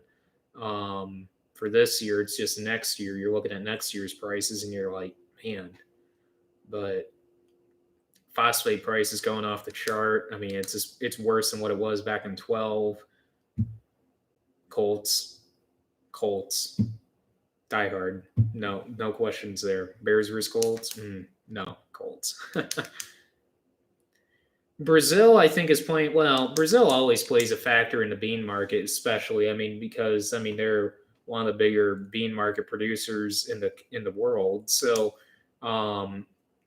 plus with how weak our dollar is compared, or how the dollar looks compared to Brazil versus the U.S. for China exports there, because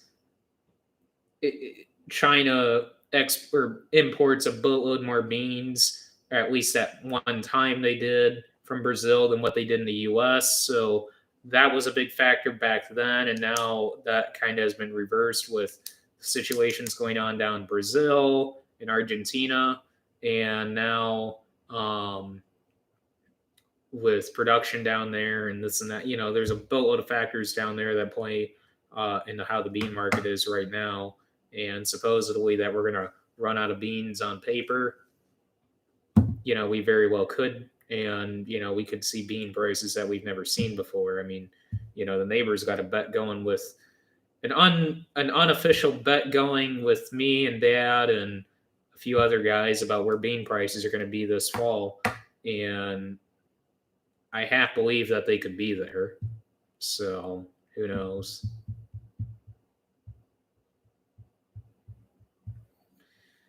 To be honest, back when we first bought that combine, I always thought, someday we'll go back down to like a 780, because obviously, the next combine will be a class 7, or not class 7, a 700 series, I should say.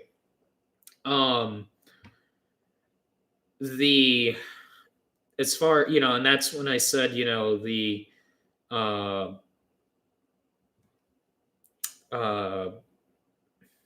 saw a couple messages in the chat that kind of threw me off there, but at the time I always thought that we'd go back down to like a 780 someday. But after running this 690, honestly, and Dad and I have talked about this quite a bit, but honestly, we'd rather stay at that class 9. And I don't know. I just would rather stay at that class 9. Really, just based on the performance and everything that we've been through with it. I understand like a 2016 S680 has more cleaning capacity than what our 690 does, being that they redesigned that. But I would still rather have this a class 9 over a class 8, just because I know the extra power is there. If you got to go balls to the walls for some odd reason and still get a clean sample, for the most part, once you get it dialed in, you can, and it'll eat the corn. It's unbelievable. And plus in green beans, wow. It'll walk right through green beans like it's nothing. It's awesome.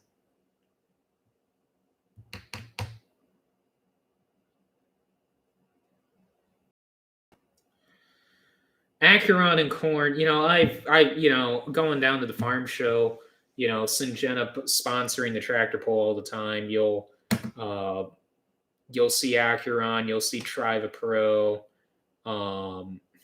As far as adding 10 to 15 bushels, our our Helena salesman, my God, last year, holy cow, we shouldn't be using Cinch ATZ whatsoever, and that, my God, we need to be buying Acuron, buy Acuron, buy Acuron, not only to a Pioneer deal who's going to stay with the Corteva program for that fact, but also for the fact that we see staying with the Corteva program for our own benefit, just on the farmer's side of things.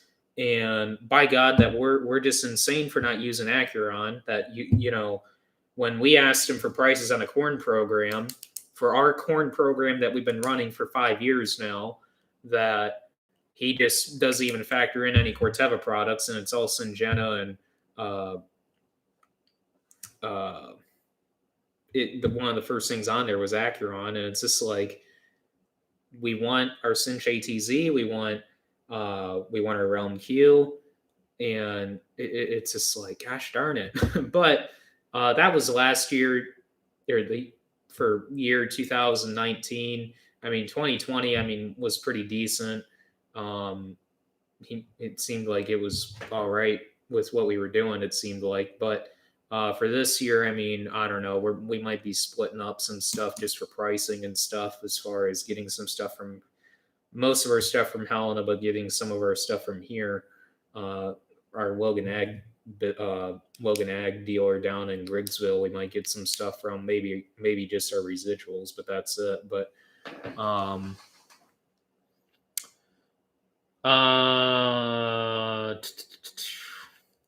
as far as I feel it gaining bushels, I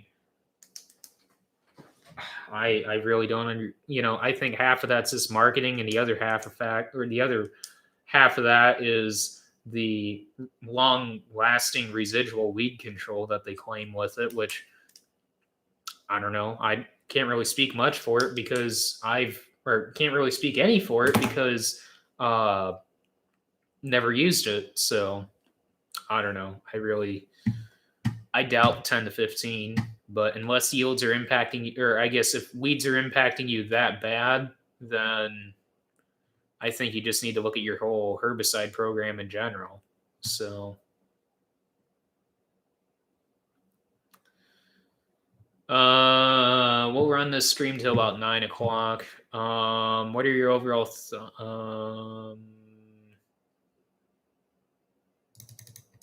yeah, that'd be nice to run a 790 someday. Pricing right now in a 790, absolutely insane. Just like everything. Everything's so out of proportion. It's not even funny.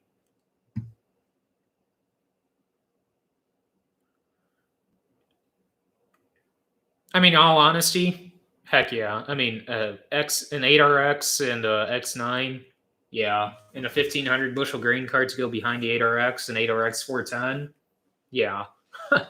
Yeah, that'd be awesome. 50-foot Draper, oh yeah. Oh yeah.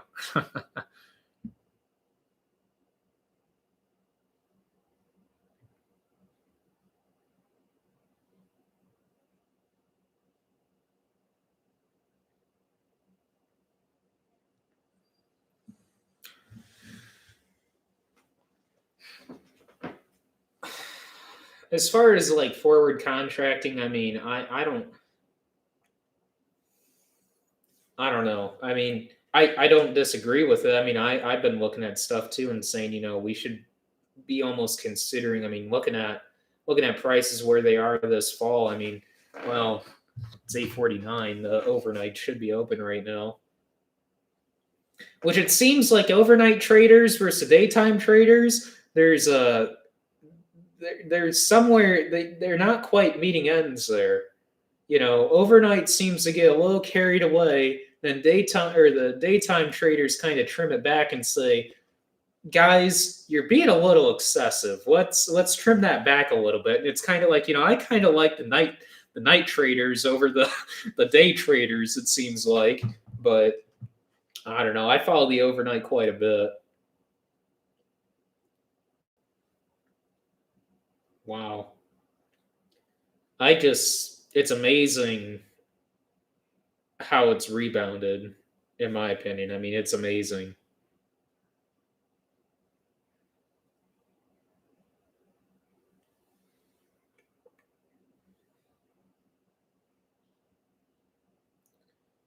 Wow.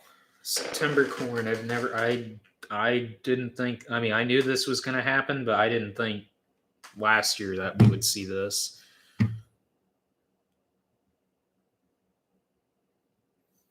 220 acres, a 30-inch, and the rest are getting, the balance is going to be 7.5. So,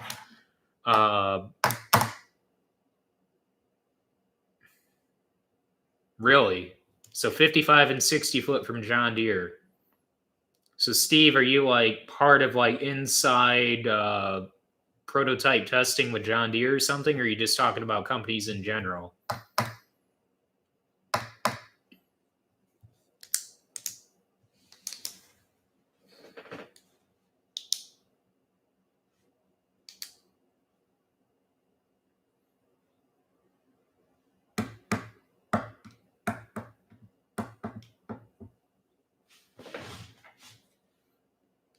Oh, okay. Because I've heard of like the Honeybee 60. I think it's what, the Honeybee 60 foot, I believe. I mean, I know they run massive heads over in Australia.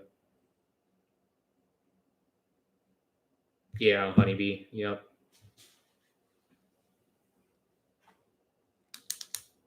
Yeah, Mark, you should check that out. I mean, just punch in on YouTube the Honeybee heads, and it's unbelievable. I mean, majority of the footage is in Australia, but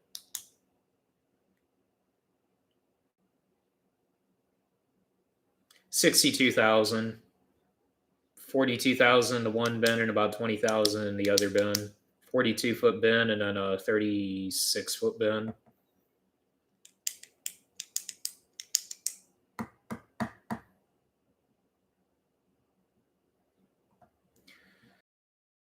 That's the plan, hopefully, for next man.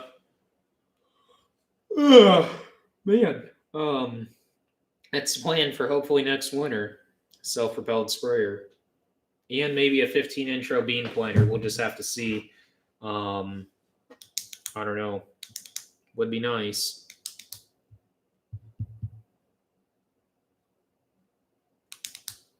That was what we were going to do this winter, was get a self-propelled sprayer, but I don't know. I wasn't very impressed with the R40, the sprayer that our salesman wanted us to buy with 2,700 hours from a large corporate operation with that had a boatload of acres on it. No floaters either. No floaters, no activations, and no globe. It comes with the 2630, obviously, because the 2630 is on the armrest, but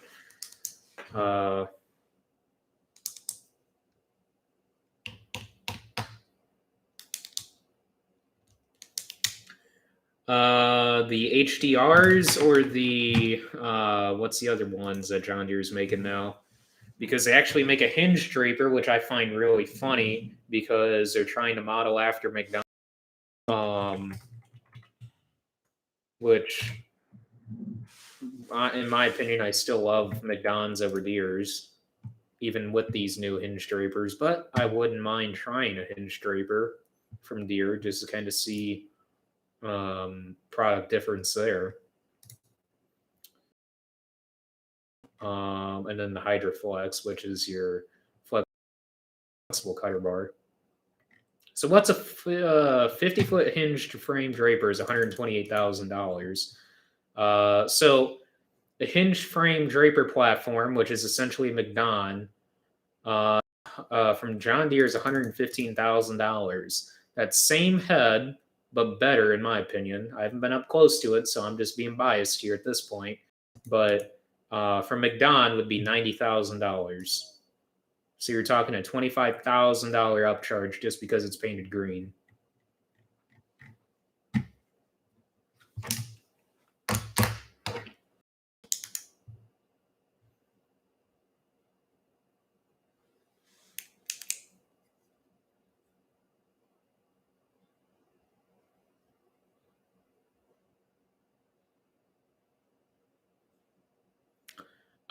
Sprayer, John Deere R4038.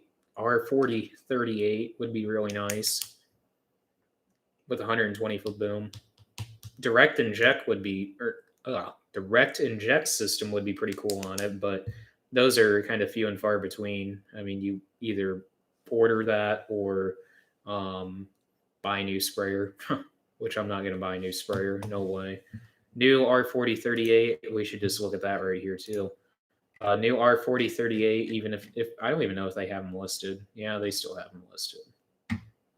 $475,000 before options. That's just stupid.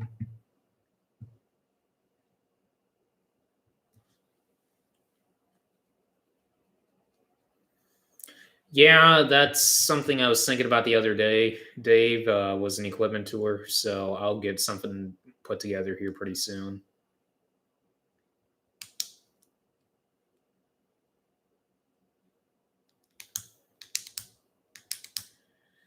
Beans, I have very little applicating experience with our 4230 setup. You know, I don't think it's going to be an issue for me getting broken a 120-foot boom. It's no different than learning our current 60-foot setup, really. It's just a wider boom. So I think the learning curve for Dad's really going to have there is just having the rear boom versus the front boom is going to be probably the steepest learning curve there. Really, I don't think that's going to be too big of an issue, though, especially with auto steer. So, which we don't have auto steer on our 4230 setup. We just physically can't really do it. I mean, you could do it, but it's just not going to be ideal with the basically how it would work on that. So,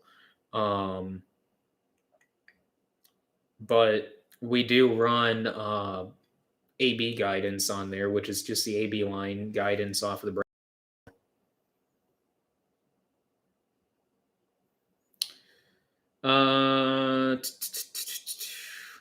yeah, expensive paint. Yeah, that's no understatement there, Steven. Miles on the gray semi, on the one with gray fenders, 36,000, and the one with blue fenders has 63. Honestly, I'd rather not do late season fungicide with a Haggy. I've talked with neighbors, Dad and I have.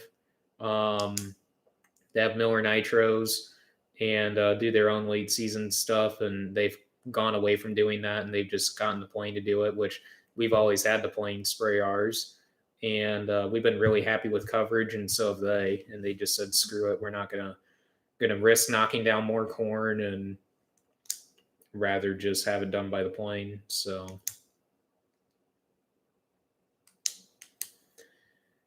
I really don't know how that's going to work too well, Nick. I mean, I don't know, but it's a pretty neat.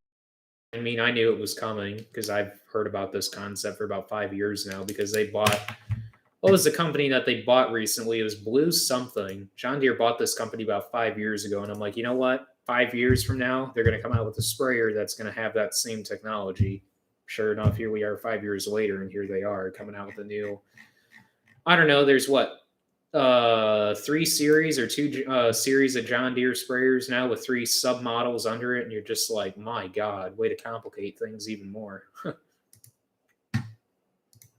So, not that they're not cool. I mean, my God, the sprayers are cool, but I don't know.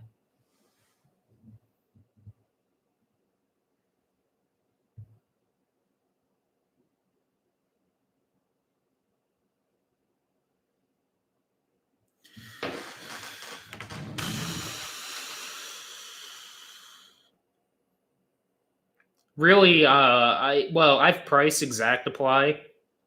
Just talking with a neighbor that, well, not a neighbor, but a buddy of mine down in Vincennes that got a sprayer with Exact Apply, and I believe he told me for his boom it was 70 some thousand, and he estimated that for 120 would be around 85,000 just to add Exact Apply. It's like, no, I'm not doing that. If the sprayer comes with it for the price that we're going to pay for it, that'd be awesome. But Blue River Technology, yes, that's what it was. I knew it was Blue something, but yeah, that was the company that John Deere bought about 5 years ago. Because that was the company that actually came out with that technology. So,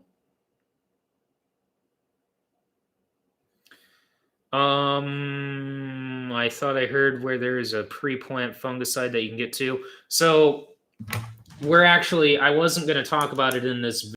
I'm going to wait till an actual vlog video on this, but I can mention it right now. So there's a new fungicide from FMC. Some of you guys might have heard about this. Yeah, Rush. I was talking about Alex. But there's a new fungicide coming out from FMC, and it's called Xyway. And basically, it's a systemic fungicide that's supposed to basically act as a late season fungicide application, or just as good as a late season fungicide application. So basically, you put it in furrow, which we're going to be doing two. Basically, we're going to have a 40-acre trial out. I would imagine it's just going to end up being two 20-acre trials that we'll do with it, and we're not going to do a whole 40-acre block of it. But we'll do two 20-acre trials with it, and it's like I said, it's a systemic fungicide because you're applying it in furrow, and the plant takes it up, and supposed to have season-long fungicide control. It does not have tar spot on the label. Tar spot is of question. So whether or not we're going to have to do a late season fungicide pass just designated for tar spot or not, I guess it's just going to be weather depending on, walking the fields where we've put Xyway in the furrow, in our in furrow, just to see. But that will be really cool because I just feel that just based on the yield data coming back from Xyway that they had last year across the country, I mean, I just think that'd be really cool. So we're doing that with our soil consult or our agronomy consultants. They asked us if we wanted to do a Xyway trial that they can get their hands on for yield data with the company, and we said, yeah, we'll do it. So we're going to be part of that trial, and we're going to experiment a little bit with capture, whether or not we put it on how many. I'm not entirely sure how many acres, but I would really like to play around with capture just for more the Asiatic garden grub issue that we have, which for the guys in probably Northwest Ohio know what I'm talking about with Asiatic garden grubs, but we do have an issue. We've pretty much known about this issue since about 2017, I want to say. So, well, treated seed has a fungicidal treatment on it. As far as season-long residual control with fungicide on a seed treatment, it helps to a degree. As far as it's more for the pathogenic side of things, not really for like a season-long systemic control. I think the seed treatment the seed treatment is more geared towards like up until I think like V10 and corn. Beyond that, that's when you would want to come back in with like a late season fungicide. But I mean, not to say that fungicide seed treatment or fungicidal seed treatment, especially like in beans, because the PPST has it. There must be like a big train conversation that I'm like completely missing here, because there's like a huge train conversation going on in the live chat. I have no clue about, but I don't know. It's all over my head. I don't know. I don't know. But anyways, I'm not saying that you shouldn't use it. I mean, we use it. So, and we have had great success. So, and we've continued with it over the years. So, just about every single one of our beans and corn, well, all of our corn's treated, but just about all of our beans are treated. So the only reason why we would have untreated beans is just because, it's with the drill, you can't really quite dial in the rate like what you can on with a planter. So they're just more, your fudge beans. So I don't know. There must be a big fascination with coal trains versus grain trains going on in live chat right now. So, yeah, sprayer definitely in the future. It was going to happen this winter, and then the semi situation kind of came up out of nowhere. Well, not really out of nowhere, but the oh my god, there is quite the train chat going on. I have no clue, but anyways, we weren't planning on buying two semis, put it that way. That it just happened. So definitely on the cards for next winter. Whether or not we get a 15-inch row bean planter to go with it, because really it would be awesome, really awesome, get them both at the same time. Really just depends on how this year goes. The future is looking really awesome for 2022 as far as expansion goes. Couple things kind of on a cliff here with a couple of things. Not really too farming related. It's more outside of the farming related, which is really is bothering Dad and I to a severe degree, especially what we've been told. It was a rough week there for quite a while, and nothing like family related or anything. It was just more something outside of that, and it was really frustrating, put it that way. Beyond frustrating, put it that way. What we were told by another individual that I will not name or say his position or anything, but from his standpoint, I lost a lot of respect for that individual, and yeah, I'll leave it at that. So,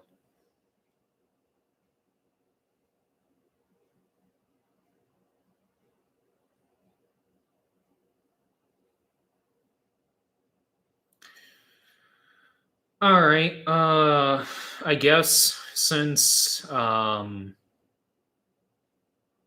well, I guess I can talk about the 2x2 real quick because I just saw that. I was just kind of reading through the train chat here. I don't know what was going on there, but 2x2 systems and that. Oh, okay. I know what you're talking about there on the foam info. So you must have been watching Ag PhD the other day when they were talking about the foam insecticide. When they were talking about soil infurrow applied insecticides with the foaming option. Really, I don't know too much on that. We run infurrow and 2x2, so we run essentially 2x2x2. As far as we run the dual placement fertilizer injectors, so placing fertilizer in 2x2 on both sides of the row with the Yetter dual placement fertilizer injectors, and then having it in furrow as well.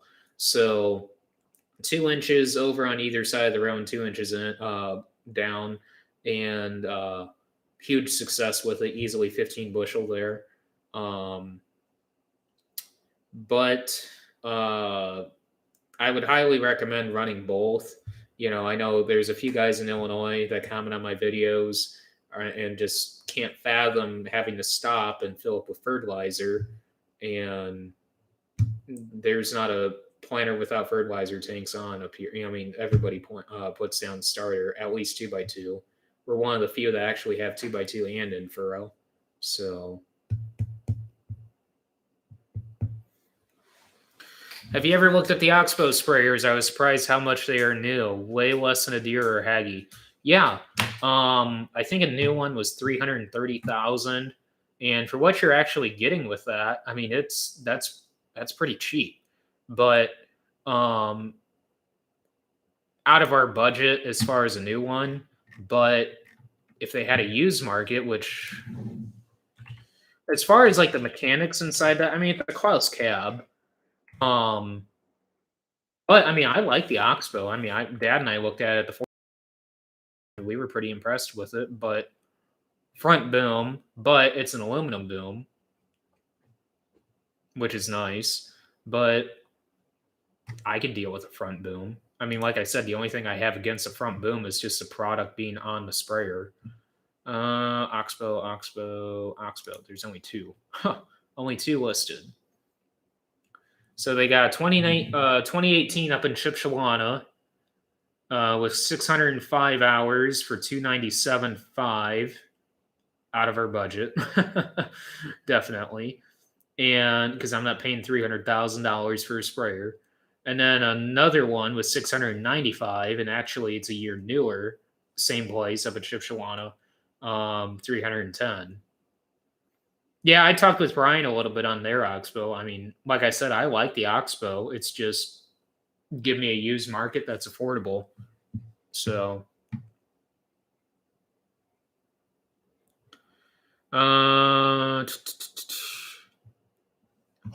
so 2x2, basically, most of you guys that probably run starter, not in furrow, but just run starter, probably run a single disc Fertilizer opener, probably 3 inches off the side of the row from John Deere, or if you're running a case planter. But traditional setup was single disc fertilizer opener for quite a while there before things were different before that. But traditionally, it seems like that is the go-to or basic setup for starter. And then they go off into the 2x2, which is basically 2x2. You can either do 2x2x2 or 2x2, which basically 2x2 versus 2x2x2 is basically the exact same thing. Whether the only difference between the two is 2x2, you're placing it on one side of the row, 2 inches down and 2 inches off the side of the row, versus 2x2x2 is you're placing it on both sides of the row, 2 inches down and 2 inches from the seed on either side of the row. So that's what the extra 2 means, is that you're just placing it on both sides of the row. So basically, what I prefer over the basically what I would prefer, 2x2 versus 2x2x2, 2x2x2. Just based on the root mass that you allocate just from running on one side, being able to have that equally distributed on both sides just increases your chances for better root uptake, or root nutrient uptake by the roots. So yeah, I watch Alex Rush from Rush Farms. I talk to him off and on fairly often. So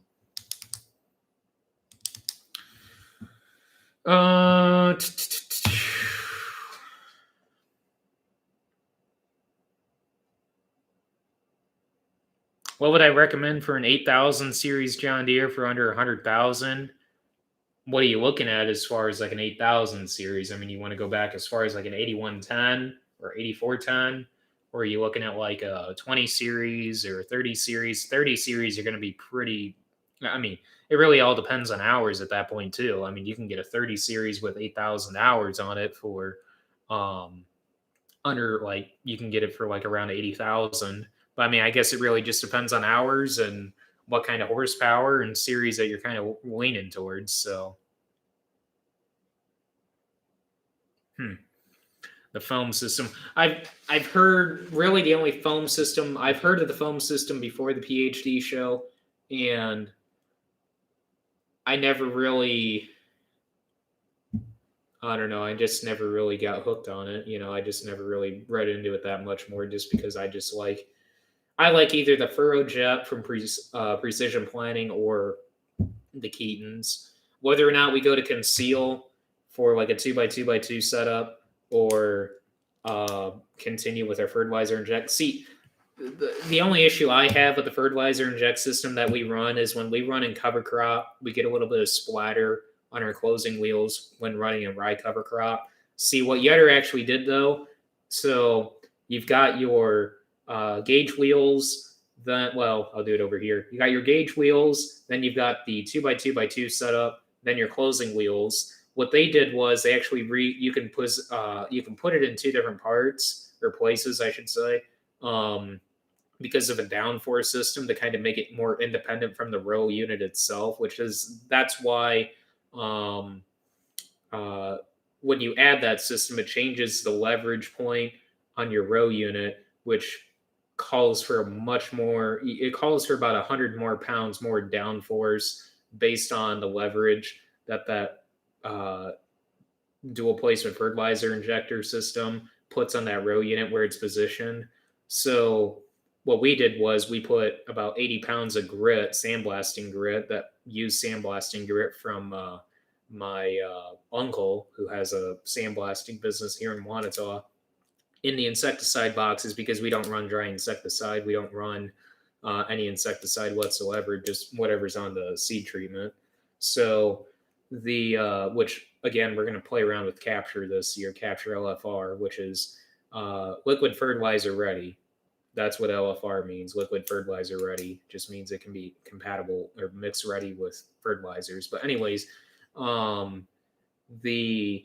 2x2x2 system, Yetter said that they can actually make that more independent with air suspension system on the back side of the closing wheel. So back here, which in my opinion, that would be the way to go to eliminate the splatter if you want to stay with that system. Whether or not I want to have, I mean, regardless, it's not going to change your row unit length of what we are currently running.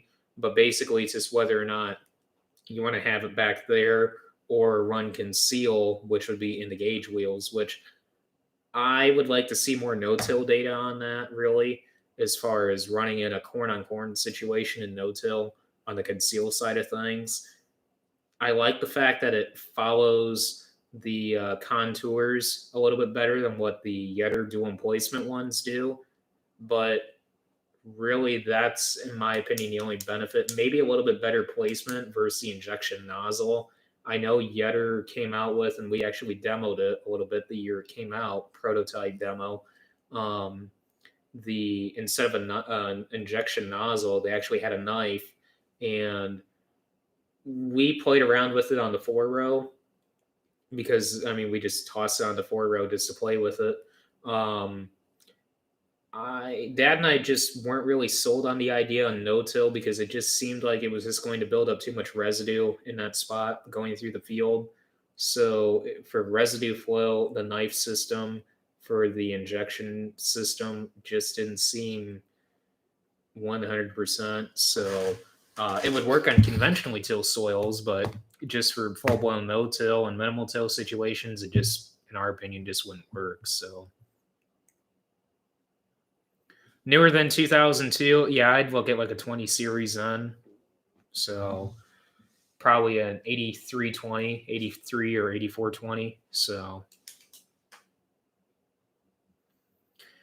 high speed planter. So I kind of just originally I thought that having speed tubes just, to me, wasn't really a big benefit.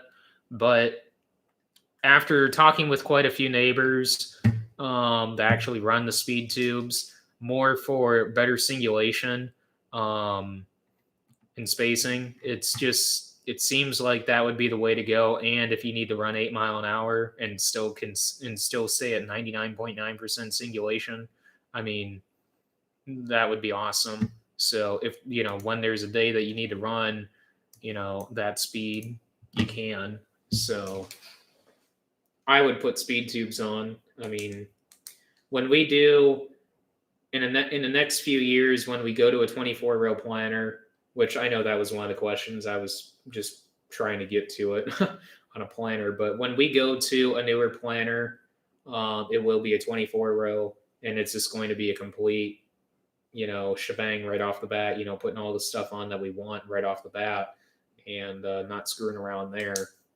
And one of the things definitely is going to be V drives, Delta Force, and VSET meters. So personally, I'd like to add speed tubes to that list as well. So why? I mean, I don't understand the fascination with the train talk. I have no clue. I'm sorry. I know it's bothering some of you guys. I really don't understand what's going on there. But um,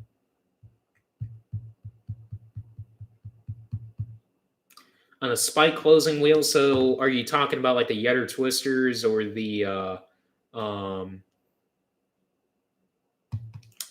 uh, the Copperhead Ag ones?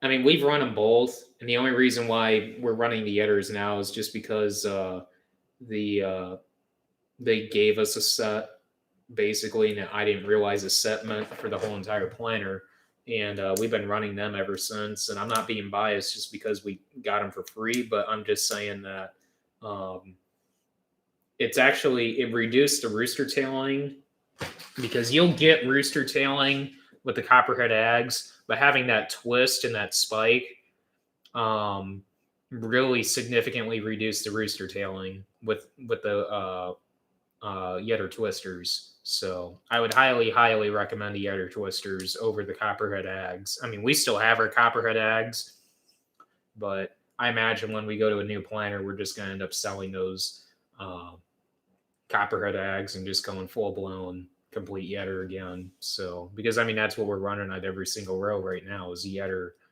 twisters. So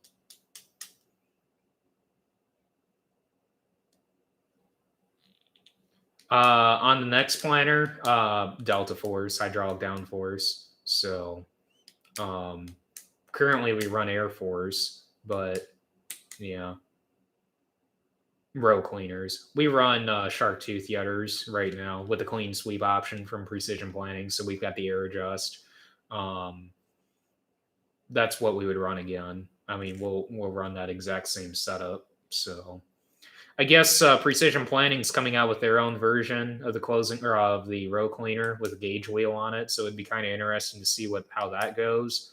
But as of right now, um, we plan on sticking with the other Shark Tooths. What are you going to pull the next planter with? Probably like an 8320R. I wouldn't be surprised. Or maybe like an 8360R.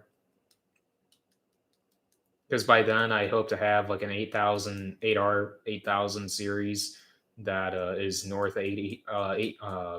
of 320 horse. So either like an 8320, 8345R is awesome, but it's just that certain model uh, popularity range right there. That 8345R is extremely popular just because it's a mid horsepower um, 350 horse tractor, and that's just extremely popular with a lot of people. So um, it's just one of those things.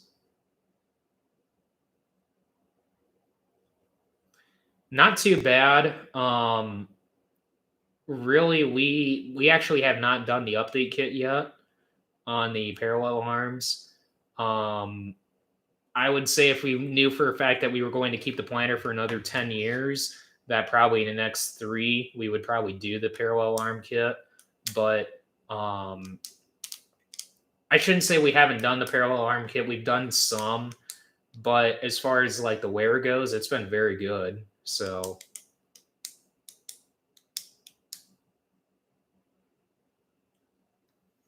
FBN member, no, I really don't care for FBN. I really don't like their marketing tactics, and just I don't really care for the company in general. So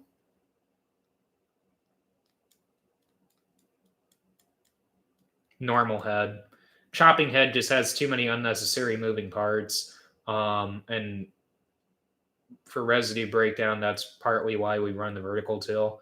Chopping head, I mean, you just have increase in tire wear. Yeah, you could run stock stompers, or what I like to use is Yetter Devastators. So,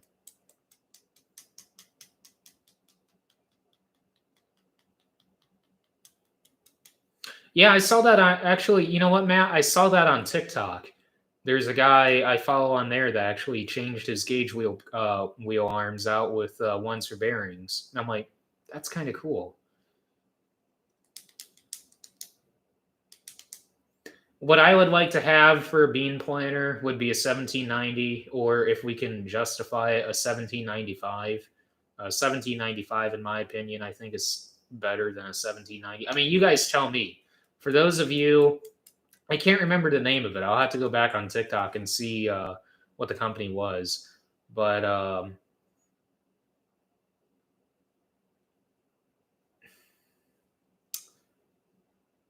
so I'll get to your question on that, Browntown. But you guys that have run 1795s and also 1790s, or may actually know the differences. What are the actual differences between a 1790 or 1795? I believe it was Norseman. Norseman kind of sounds familiar. But Coyote Machining does sound also. I'll have to ask Son on that, or Son. I can't remember how to pronounce his last name on that, whether it's Son or Son or Sonny or Sony. So, Nick, offhand, do you know the differences between between the 90 and the 95 series? I mean, to me, it doesn't look like there's too many changes, but I was just curious. Sony or Sony?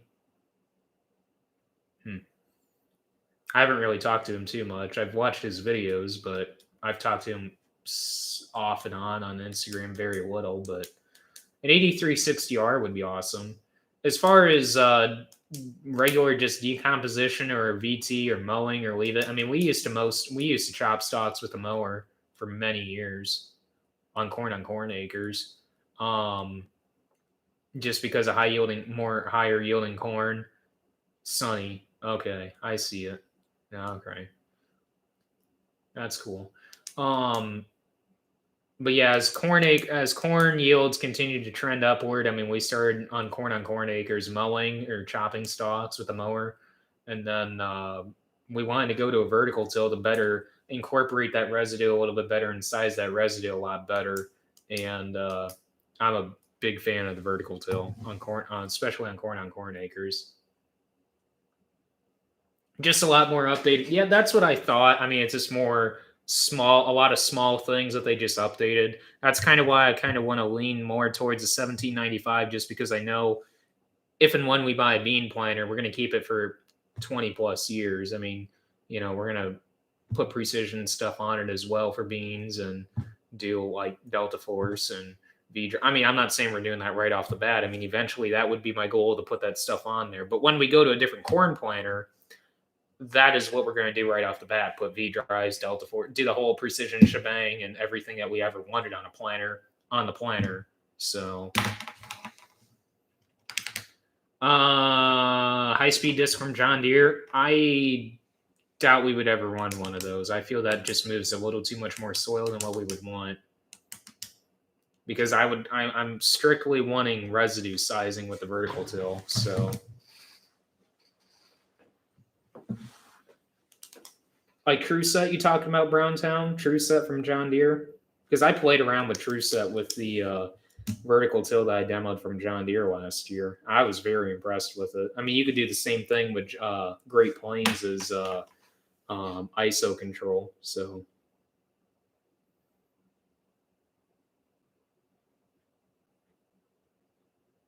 Sunny. Okay.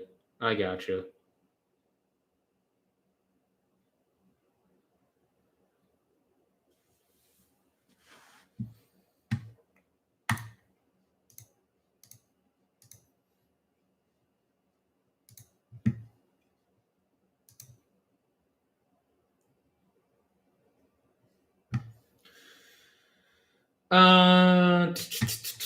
I'll just scroll back through the comments here real quick, and we'll go ahead and wind it down. And I'm not entirely sure really when the next live stream is going to be, guys. I mean, it's just more whenever I really feel like it. Next video sometime this week.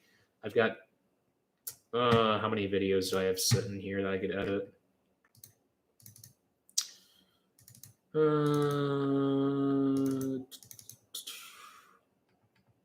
I've got 2 sitting on my computer here that I can edit.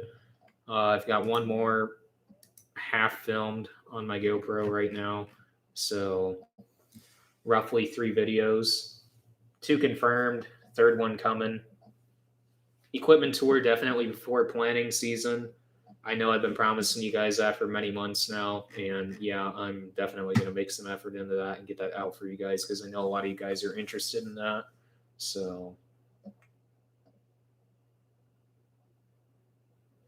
yeah, I've never heard of that Browntown. I'll have to look into that. Road track articulated tractors, kind of like similar to like what Chet's got, Larson, that 9420 RX they got, I think. Looks sharp. I mean, I like him. I think it would be pretty cool, but I really don't have a necessary need for one. It'd just be cool. Yeah, I'll have to check those out, Browntown. So, anyways, I'll go ahead and end it here. Thank you guys for watching and tuning in.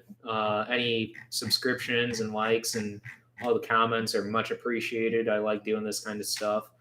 And next live stream, probably maybe next weekend, if not later this week. I don't know. I'll probably talk more about stuff we're doing in the shop and the planter, and probably talk more about the Logan Ag products and stuff. So if any of you guys are actually interested in that, just shoot me a message.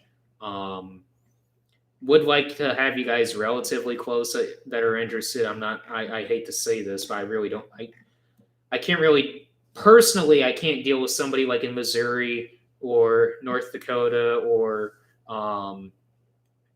quite a ways into Illinois. But if you're relatively close, maybe like on the other side of Illinois, like just across the state line, or I would say within like 60 miles of Hanna, Indiana, Northwest Indiana, Wanata, Indiana area. I mean, I'd definitely be interested in working with you guys. So, if you guys are interested in all the Logan Ag products, just hit me up. Pioneer Seed, same thing. If you guys are interested in working with us, definitely prefer if you guys were in our sales district for sure to work with us. But if you guys are interested in that or the Logan Ag products, selling any Pioneer Seed or the Logan Ag products, just get with me. Email, social DM, whatever.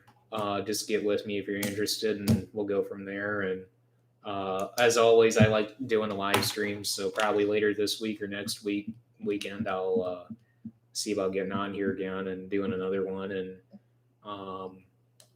anyways, thank you guys for watching, and next video probably Tuesday, Wednesday, and catch you guys in the next one. Thanks for watching.